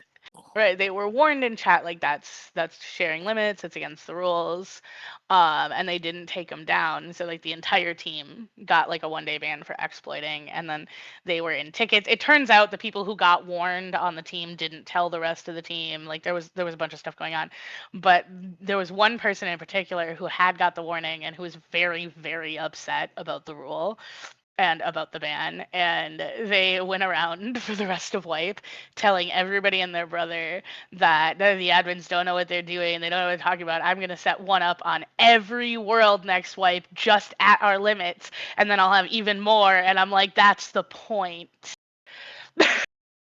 Like, it's not about me limiting your factories, it's about me limiting the lag in one area. Please set them up on different servers. That's the goal. uh I'm not gonna like give you shit for the firework thing because I know you're doing it for the end of wipe thing. Um please But take advantage yes, of the it's against ticket the rules. thing, but technically yeah, it's against the rules. The thing is like I'm changing the limits on fireworks for V2. So I'm not gonna come in and be super petty and be like, "Hey, fuck you specifically." And especially since it's like the spirit of the rule, right? Like you're doing it at the end of the wipe, it's an event thing.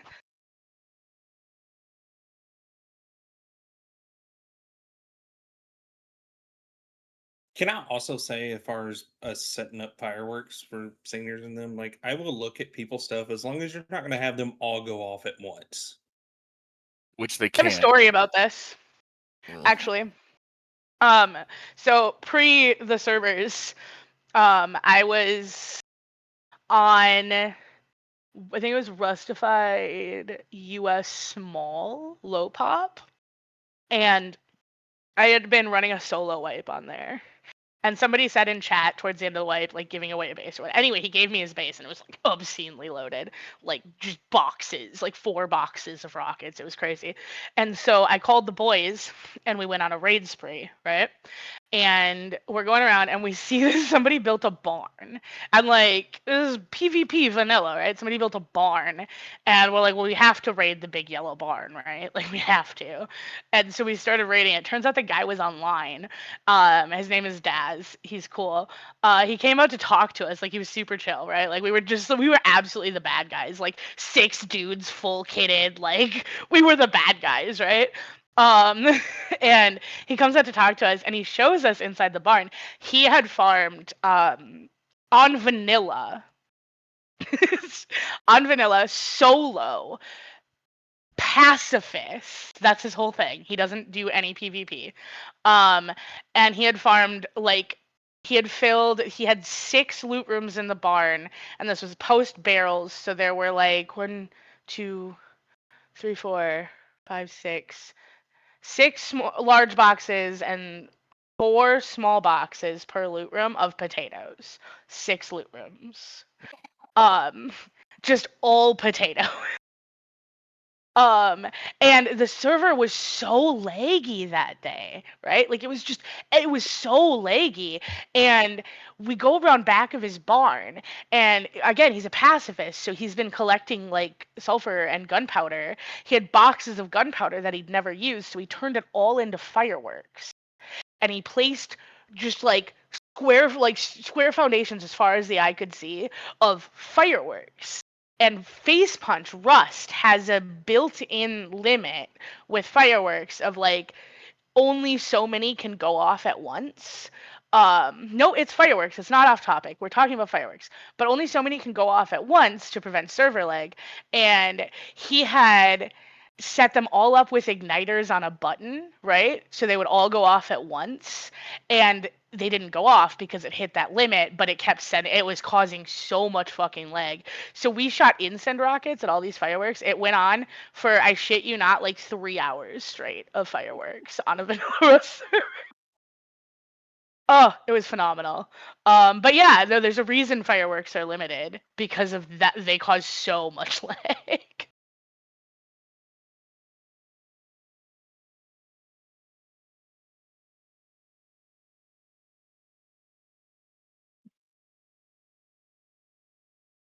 Yes, building a 5x5 grid counts as rule breaking.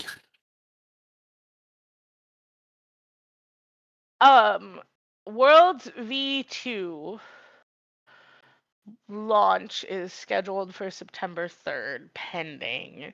We're waiting on some UI stuff. Without the UI stuff, it can't go live. Like, it just can't, because you need a UI enabled to be able to, access these systems. So, pending UI.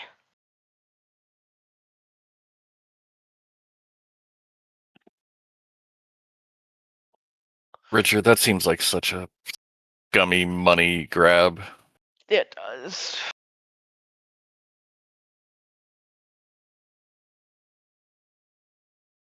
Nope. No rule against that. I mean, don't make it your whole personality, but All right. all right, come on. Server question. Passive XP, get out of here.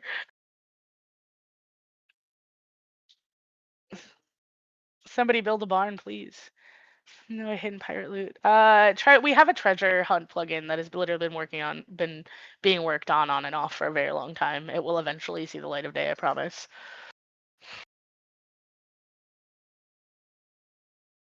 There are hundreds of raids in the copy paste file. Like hundreds. Literal hundreds.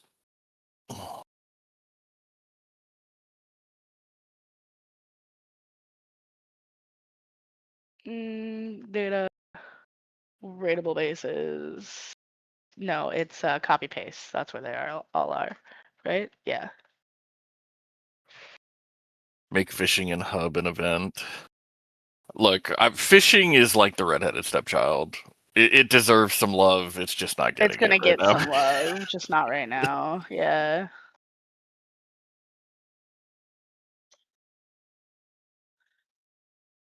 All right. Here you go. Remove Entire batteries from screen. quarry upgrades. No. Just no. All right, you ready? Most of these are raidable bases. Full wiped, the hard, the easy, the medium. These are raidable bases. There's so many, guys. Like there's so many. All right.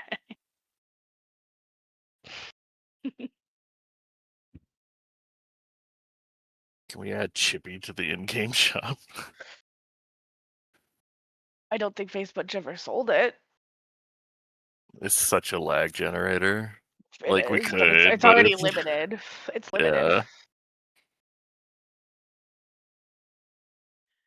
Recycler upgrade to red, like the new Okay, recycler. raids have been the actual redheaded stepchild for the entirety of Worlds because they were at Y level 3500 and a lot of shit just doesn't work up there. Now they're coming back down to the ground, which means that a lot of like the raidable bases packs that you can buy, a lot of like just functionality from raidable bases is back. So we could probably get our hands on a few more packs for raids. Add PvP zones. No. I'm not But getting rid of Survival Arena, Big Bog. We are keeping Survival Arena.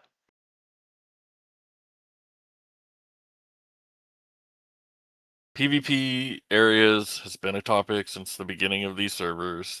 It's Okay. always split, and it's just no. Our monthly PvP response. The community is split pretty 50-50 on whether or not we want PvP in the servers. The shitty part about that, for those of you who want PvP, is that the people who don't want PvP will just leave if we put it in. They'll just leave. They'll just go play somewhere else. They'll just go to Rust Empires or wherever the fuck they want to go. They are on PvE for a reason. Regardless of what you want, regardless of what I want, they are here for a reason, and that is to not do PvP. The only PvP that you will ever see in Worlds is zero risk PvP, like Survival Arena. That is the only PvP you're going to see. We're not doing a special PvP world. We're not going to do Purge. We're not going to do any of it. I will, however, say eventually I want to do PvP worlds. There is some interest in it from a development side of things with BRIT. There's a lot of interest from our developers. It will not be part of our existing PvE worlds. It will be a different thing entirely. We're not putting PvP on PvE worlds. Never going to happen.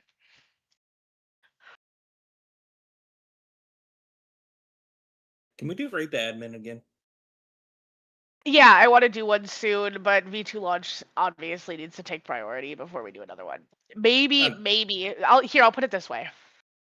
If we have to delay V2 launch, it will not be by more than a month. But if we have to do it, what we'll do instead for the month of September will be chaos wipes. Like free legendaries, everybody's PR10, and we'll do events if we have to delay V2 Worlds. Like raid the admins. Just no Laginator this time. No, we'll put the Leginator and we'll just give it to Matt. And then he'll lose it to everybody because he'll just keep dying. Bring in my paintball gun. It'll Oh, be please, chaotic. please. We do spawn bees and tanks on you. What? If we end up having to do Siege the Admins and you are one of those absolutely chaotic fucking million X base builders, put in a ticket. We need base builders. Yeah. Cause like the staff kinda hates doing it. And like I kinda hate doing it.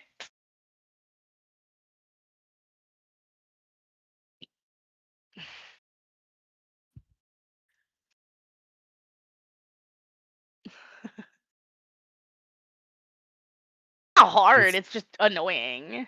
You say that, Unborn, but Like, it's a zerg of people with legendary weapons. It gets a right, little like, chaotic.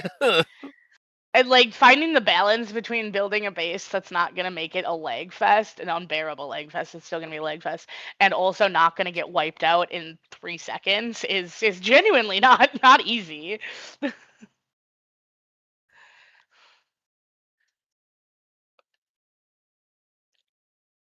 Um, just watch a base building tutorial. Hey, I'm a great base builder. Uh, Sasquatch, maybe? I think, like, hopefully. uh, hopefully. There's a lot wrong with dungeons. Like the devs are aware of it and they know what the problem is, but like the effort that's gonna go into basically rewriting the entire plugin is a lot. Is a lot. Salsa, we are not doing a Zerg ever again. I have been in 2 of Matt's Zergs. They are miserable. You don't want that. I'm telling you.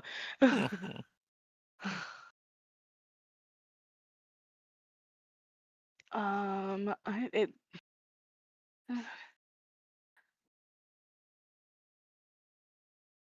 Da, da.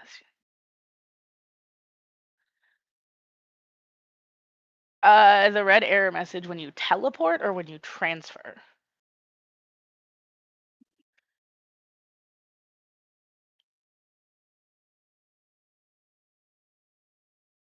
Okay, that might be an teleportation issue. Put in a ticket to document it so it can be added to bug reports. Please and thank you. But yeah, you 'cause can I'm the- also disable, or you can turn off error message, error overlay false. And I know that that's something that's, I believe, Turner's working on. Okay. Like, they think they've got an idea for it or something. We were talking about it the other day. Still looking for questions. A lot of them are kind of a little off topic, talking about like events and stuff. Yeah.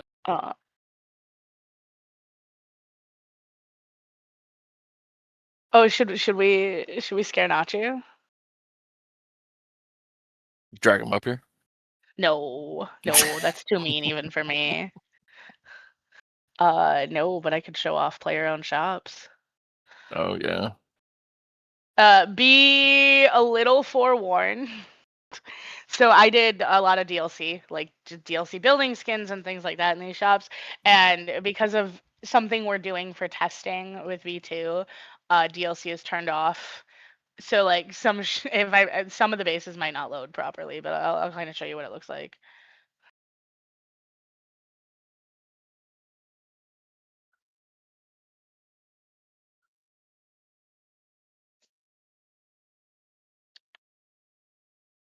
Yet another reason why a gaming laptop is the best pictures I've made in a long time.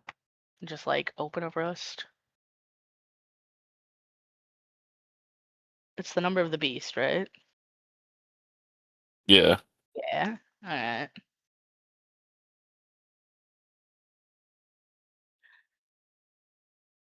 Oh. Okay. I'm gonna start this fight. Hmm. Can we add maybe skin legendary weapons? Okay, really? You really want to have this fucking fight right now, motherfucker? It gets brought up. It gets brought up. I'm gonna beat you over the damn head. I told you the other day I'm gonna get on a plane. No! No! See, I told you guys. I've said yes. Okay, so bear with me, because I'm on a trackpad. I left my mouse in the house, so like this is gonna suck. Where is his guy? Other side? Oh, and I'm leaking V2 hub. GG's. Okay, so all of these buildings are subject to change. Alright. So, oh yeah, he's only got... Okay. We'll do garage sale. So it prints your shop code in chat. I'm sorry about the trackpad gaming. I truly am. It's miserable. I'm so sorry. So it prints your code in chat. So once you buy your base, it places it in the hub, 7864. Then you go to your shop, and why are you? Sorry. All right. And then you gain access to your shop, right?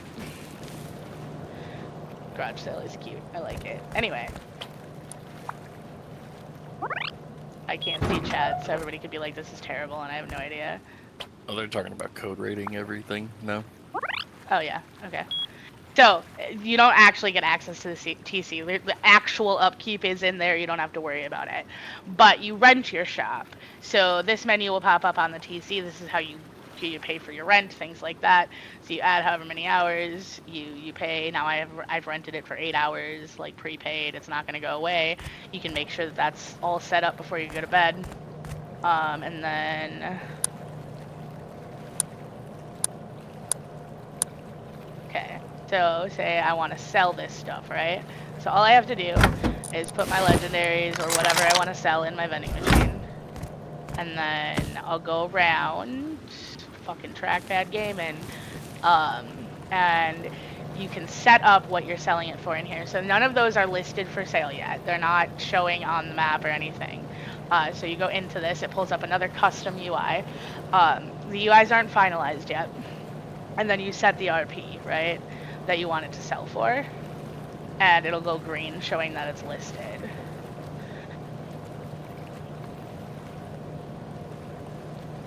Right? Those are listed. You don't have to, like... Oh, yeah, you do. Sorry, that changed. It's all up in the air right now. But yeah, now my stuff is listed, right? So when I go, I think it's... When I go here, there's like a bunch of different shops, right? You can access this menu from anywhere. Raids, your base, doesn't matter. Anywhere you can access this menu, right? So that would be my shop. That lists all my stuff. There's nothing being sold at that one. There's a high external aid at that one. You can access this from anywhere. Other things that you can do that are kind of nice. You can rename your shop. This is the name of the machine. So legendary items. That's done. You can rename your entire shop from your TC. These storages are only accessible by the person who bought the shop.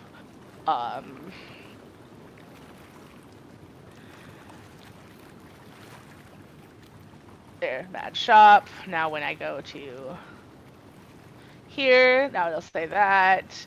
The price list. Some shops have more than one vending machine in them. I put a lot of doors in them, so I'm kind of not super sorry about that. Wow, trying to get to this radial menu from Jesus, trackpad sucks. But yeah, all the storages in here are only accessible by the person who bought the shop, and I believe their team. Your team, obviously, you would give your team the code so they can go in to do stuff as well. But yeah, it's super cool. I'm super excited for it. The UI is still being tweaked, and other than that, we're just building out shops for it. It's cool. I'm excited. We have a really robust set of admin tools that go with this, so like disputes and issues and things like that can be handled well by the staff team. This one, I need to redo it and put signs on it, but we're trying to put signs on all of them. Signs can also only be edited by the person who bought the shop. Like, it's cool. We're excited. I've been wanting this since like the day we launched Worlds. And yeah.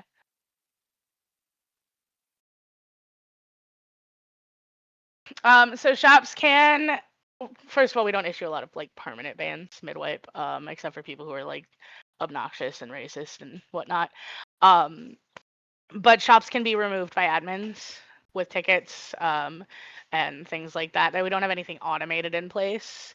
but shops can be removed. And yeah.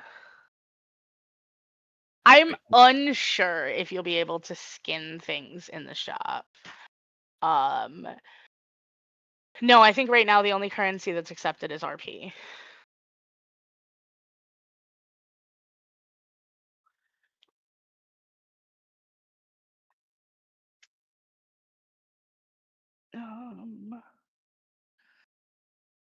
No, you can't because it's a safe. It's the hub and it's a safe zone. You can't place things, which is why like I'm putting thought and effort into building it out.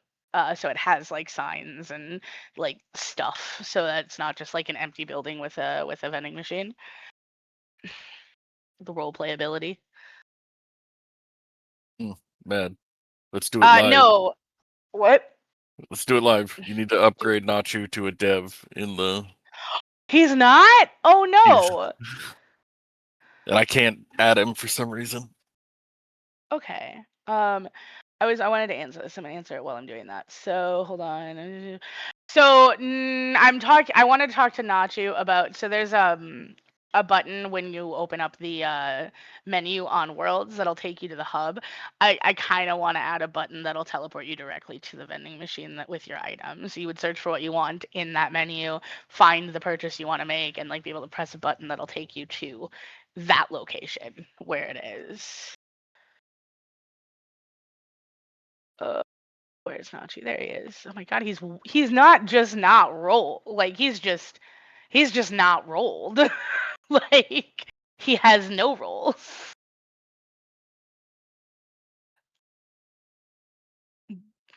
All right. Bro's rolled. He's a developer now. GG's. Congratulations, Nachi. Welcome to the team.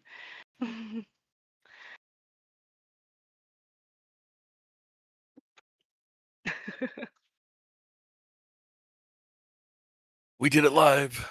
We did it live. If for whatever reason your rank doesn't get automatically updated when you buy VIP, just put in a ticket and we'll get it updated.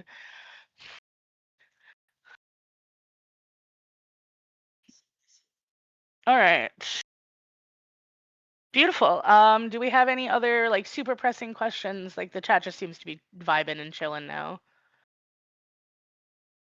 Yeah, no, I'm not talking about the legendary loaf.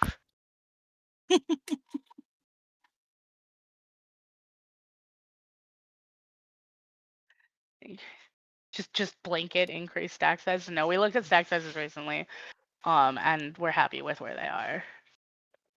Cats really wanted you to answer the question about the skinned legendaries, Matt. I think you should go on your rant.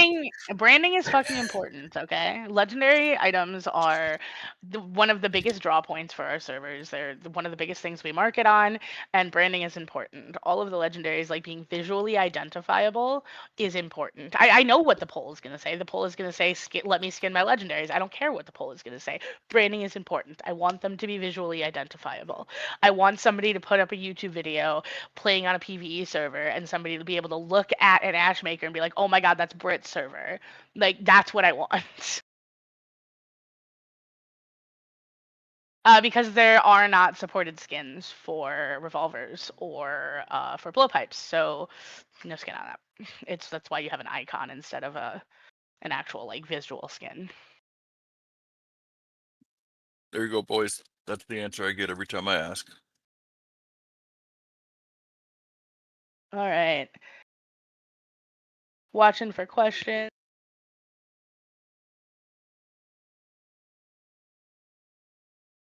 We don't have like a promote yourself channel or like function in the Discord because Matt is a content creator and he's very conscientious about the number of pings that people get. He wants the pings that go out for videos and streams to be his.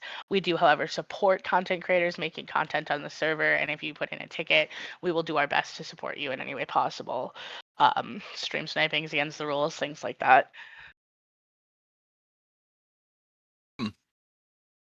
I did have a question that was What's up? offered to me by one of the groups that does the, player run events. And this could be a private conversation, but they were asking if they could get some staff support for things like if they wanted to run a poll for, say, what event should they build next wipe, they wanted to ask if we could maybe come up Maybe with a space, like maybe I would not in like the official I poll. personally would like to see that, but Matt in particular is really conscientious about the number of pings that go out, except when he gets a wild hair up his ass and then just pings you guys a bunch. But like genuinely, when we're talking to him on the back end about like, oh, we should make an announcement for this or oh, we should ping for that, he's super conscientious about like how many pings are going out.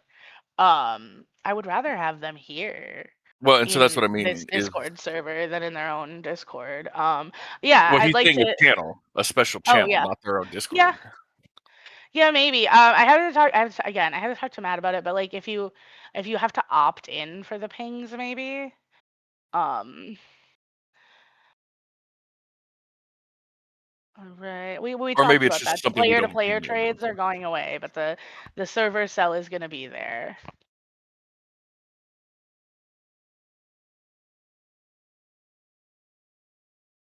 Hey, Crying, can you cover some airtime for a second? I got a thing. Yeah, I can try. I'm eating, but yes. Okay, so like, is there a QA position? So we do have some beta tester positions. I know that Mad has some sort of setup where you can try and get onto that team. I'm not 100% on the specifics there.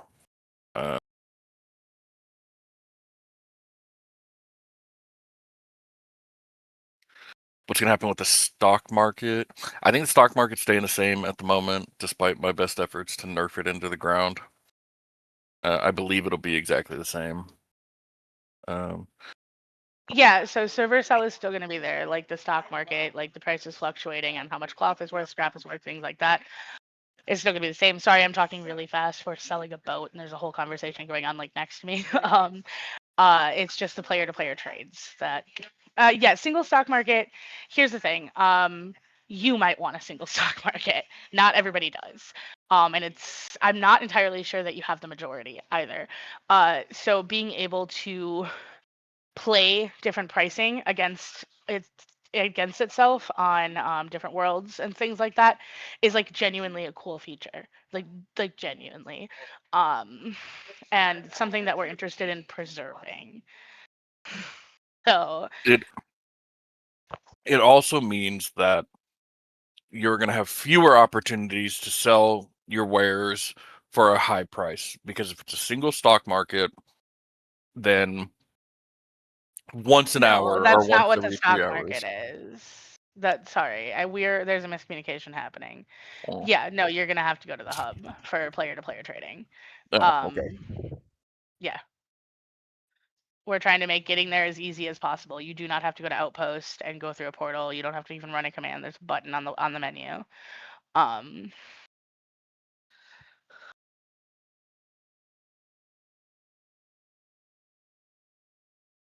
No, we're getting rid of RP gambling.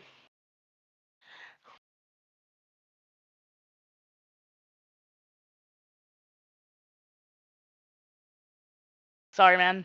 It's just so broken. Yeah. I'm the one who wants RP gambling. I'm the one who found the plugin and put it in the. But it is so broke. I'm not telling you how it's broken, other than you can basically print money.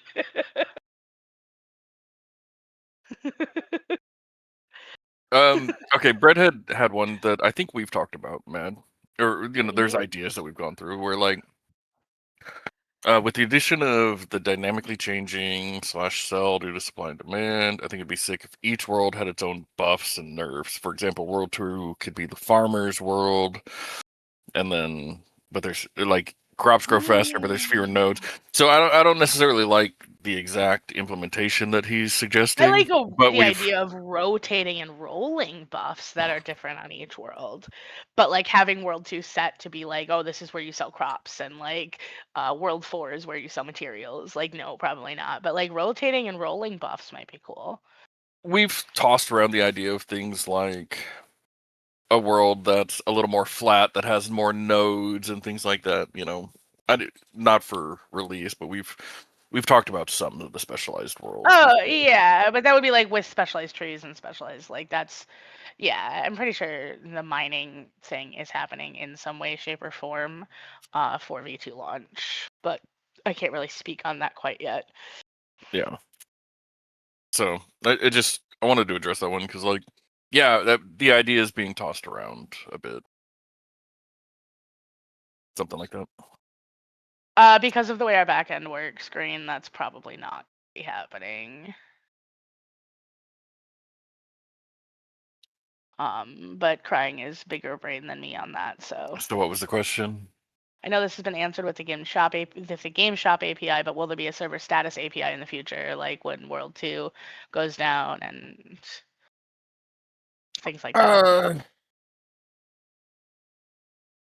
I don't know. I mean, I guess the easy question is it's maybe possible, but I don't know what it really Like well, or what it gives you, right? Like if it's down, it's down, right? Like I don't know. I guess if we could have it show that it's starting, but like I'm not sure what it would show.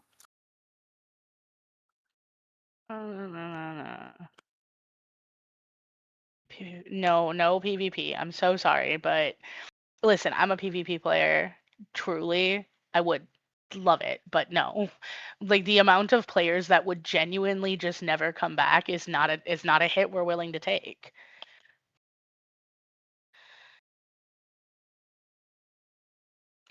Remember, it's an entirely different implementation on player shops than the one that exists currently. Killer Mouse.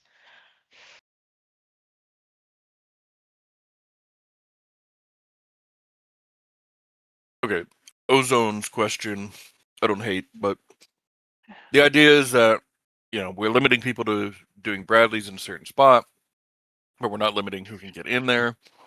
Here's the thing: is that I also have issue. There's a practical implementation problem where what's to stop you from just camping one of those zones forever, right? And so I do think it's shitty that sometimes people. Oh, they will used to come in be and 3 draw. hours every time, Green. Like, it's only been recently that they've been short. Oh. I hate that people can fuck with you while you're taking a Bradley by dropping their own, but also, it's hard to balance that. So I'd like to look at it, but I don't have a solid answer for you. Yeah, Brads are a tough nut to crack, honestly, because like so much about them is problematic. Like between the limits and players fucking with you and the implementation on the raid worlds and the fact that they are just the most farmable thing in existence and that they're super easy, but it's a legendary problem, not a content problem. Like it's such a tough nut. A big thing that we're planning on doing is to change Brads so that they are like road Bradleys instead of signals. We'll go back to that so that you don't just like throw a signal down and just stand there spamming your huff and puff or ash maker while it drops right where you want it to. Which would, bring back like positioning at least, but no Brad bases. Nope, no Brad base. Like Brad base is Brad base is like you see on other servers with road Bradleys, chill. But Brad base is with the signals where it's just an automated Bradley killing machine that delivers the loot to your feet. I hate.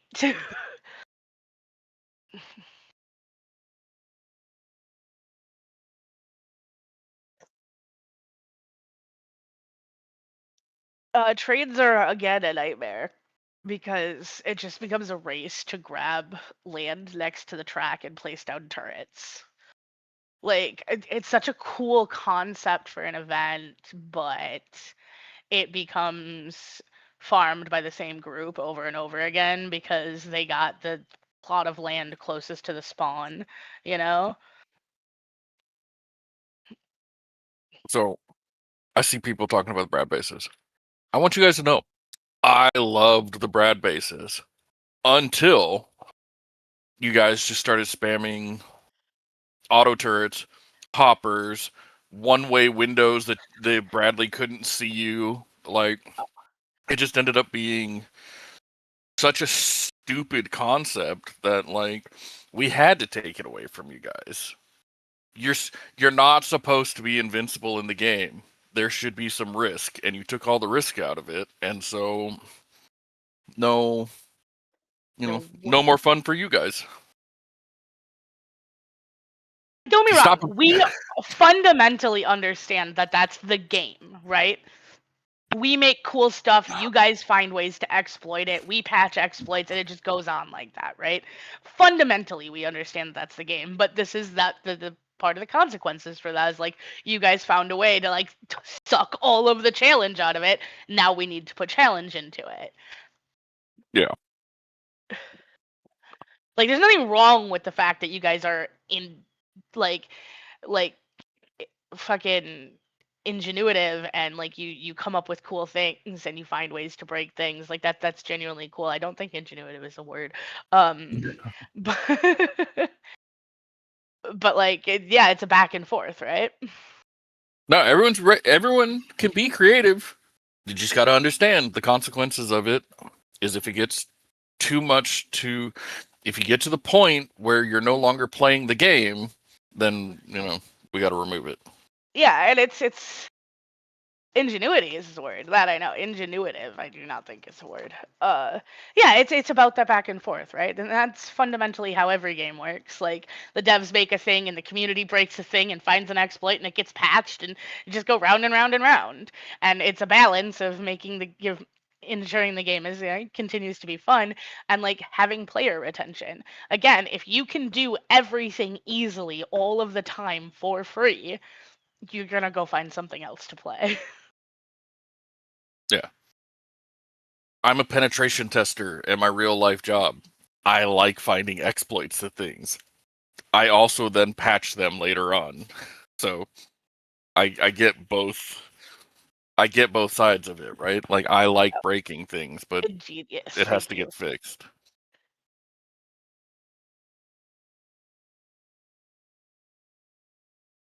He does cybersecurity shit. He's like fancy, important person. I do this almost every town hall. I'm gonna use this as a jumping off board to talk about like how proud I am of the team that we have built, and I think that what sets us apart from everybody who's done this before, who's done PvE servers before, is that our talent, our devs, don't come from the Rust space, save Coltero. Coltero is genuinely very integral to what we do here. His Rust specific knowledge is bar none. But Penguin and Crying are both professional developers in different fields. Their actual jobs, Penguin's before he was hired on here, had nothing to do with video games, right? They're just Rust players who are also developers. And the perspective that they brought into our development team it's truly irreplaceable. We don't fall victim to the same industry standards that have existed since modded Rust became a thing, and we don't fall victim to a lot of and I don't mean this in a bad way, truly, but a lot of like the not so great habits that came from the modded Rust space being filled with self-taught developers who have done amazing things, right? But they are hobbyists for the most part at the end of the day, who have cut their teeth and learned all of their skills within a very insular space, being Rust development, modded Rust development specifically. And because we were able to pull talent from outside of that bubble, I feel like that the perspective that it has given us has allowed us to like break barriers and do new, cool, interesting things that were otherwise deemed as impossible or too difficult before.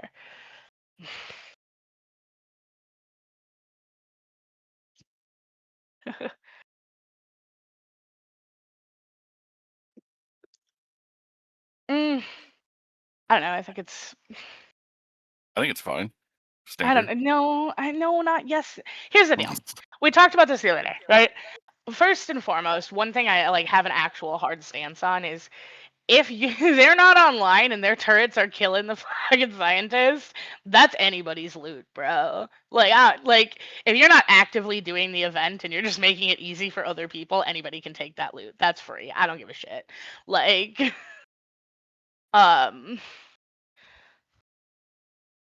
ooh, the scientists get that close that the hoppers are scooping it up, so it's Yes. just like that They scoop up sucks. all the loot, and then when the boat despawns and the boxes fall into the water, the hoppers are able to scoop up all that loot. It's That become a sucks. genuine problem I'll on all worlds. disable hoppers on water foundation. Yeah, that we could do.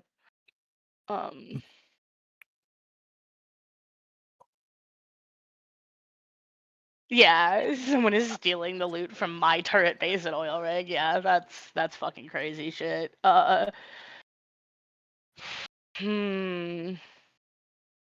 Yeah, we've gotten I don't several know. player reports. I generally don't really like turret bases that automate content.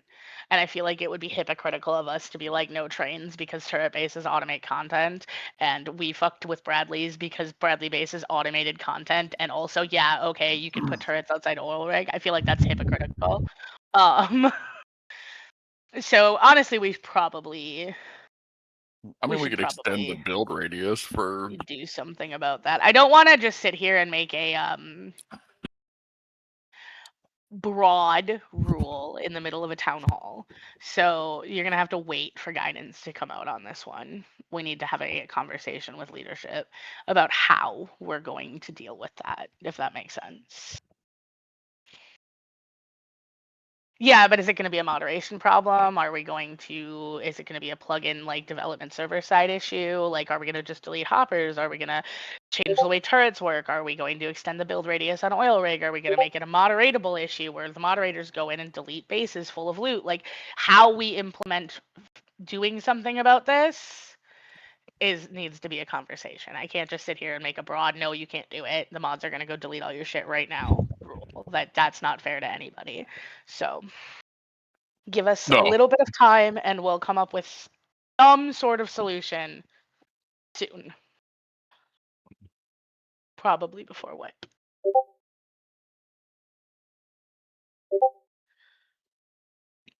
You can't block off a monument. That's already in the rules. You can't wall in monuments. You can't block off access to other players. It falls into that reasonable level of peaceful enjoyment that everybody's entitled to on a server. Public things are public.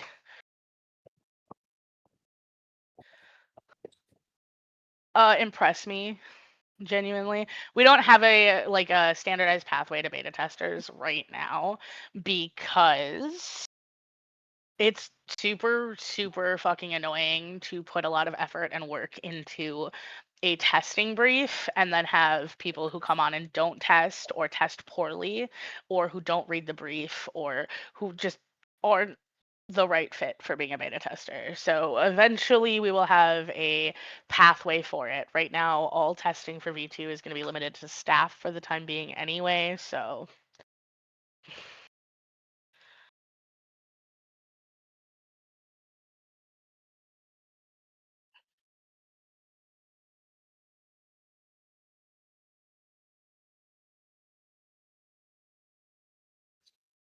all right.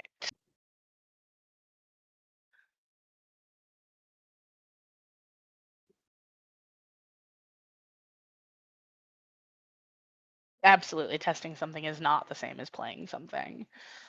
And understanding the scope of the test, I think, is probably what I found to be the most difficult thing for people to understand. Like, you're in a development environment. There's a lot of shit that don't work that we know doesn't work.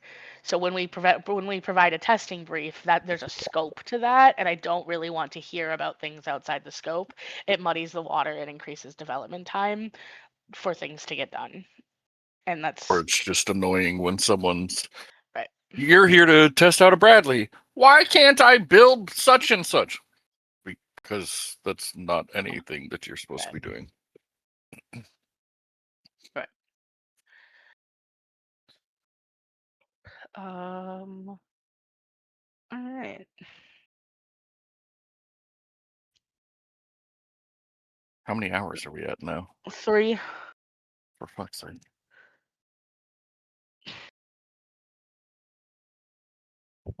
We're not gonna change. That would be so much logic and overhead to change bags into gray boxes just for that. There's better ways to solve that problem. I don't think we're gonna do a VIP only raid world anytime soon. It's not completely off the table. But eventually, maybe, just not anytime soon.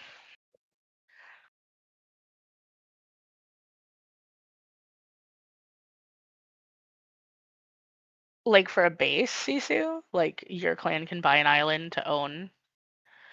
A long-term stretch goal is going to be the ability for people to purchase individual small, maybe islands, maybe servers, where you can build your clan base.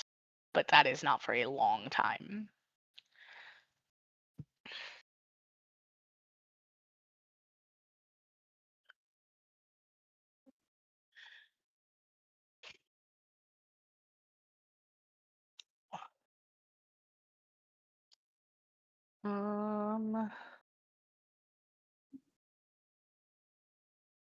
Yeah, like dojos and Warframe. Yeah. I do not. The Helping Hands is the closest to my item. I was gonna say that's yours. My name's not on it, and I originally wrote it, and then Crying rewrote it from the ground up. So.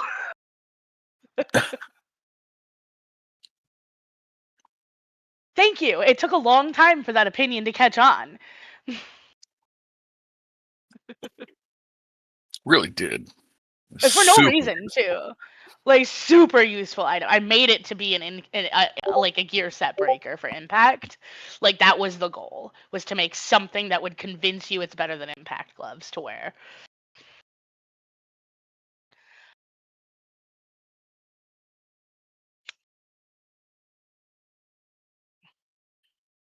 Yeah, but Helping Hands came up before Levy, so.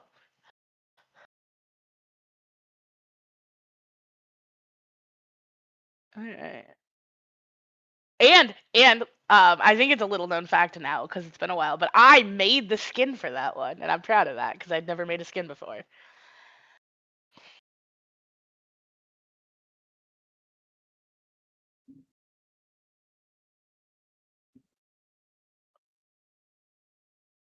Fuck you, Unborn. We don't have a skin guy. I mean, we have Cobra, who helps us out and refuses to take money, and Cobra makes some really cool shit, both art and skins. And then we've had other community members. If you scroll back through announcements, I don't remember their names off the top of my head. Who, like, we had one community member. She makes those boxes that everyone uses, like the PVE boxes, right? The ones that there's a box for everything, and then she made a bunch of ones for the legendary items. That was super cool. Yeah.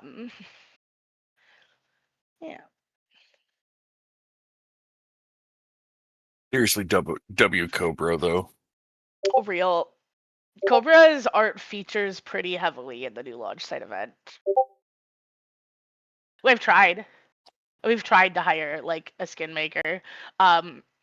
Again, something that I'm super proud of and will reiterate whenever I get a chance is that we make a fucking point to pay our people. Artists, developers, staff, things like that. And so if you make skins, hit me up.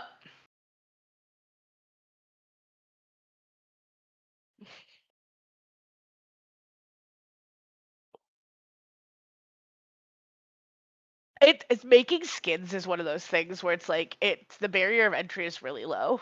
Anybody can do it, but there's almost infinite room to get to the ceiling as far as like making good shit. Like the Helping Hands is a fine skin, but like I don't use other layers, there's no glow, there's no bunch of other shit on there. And like that's where skill comes in, right?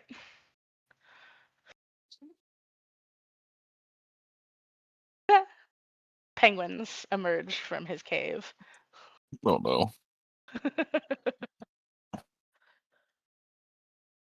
He says, I'm glad I forgot about Tell him to get his ass in here. it. You tell him. Now we're honestly probably, yeah, we need to change that L9 skin. This is why you don't let Brit do things.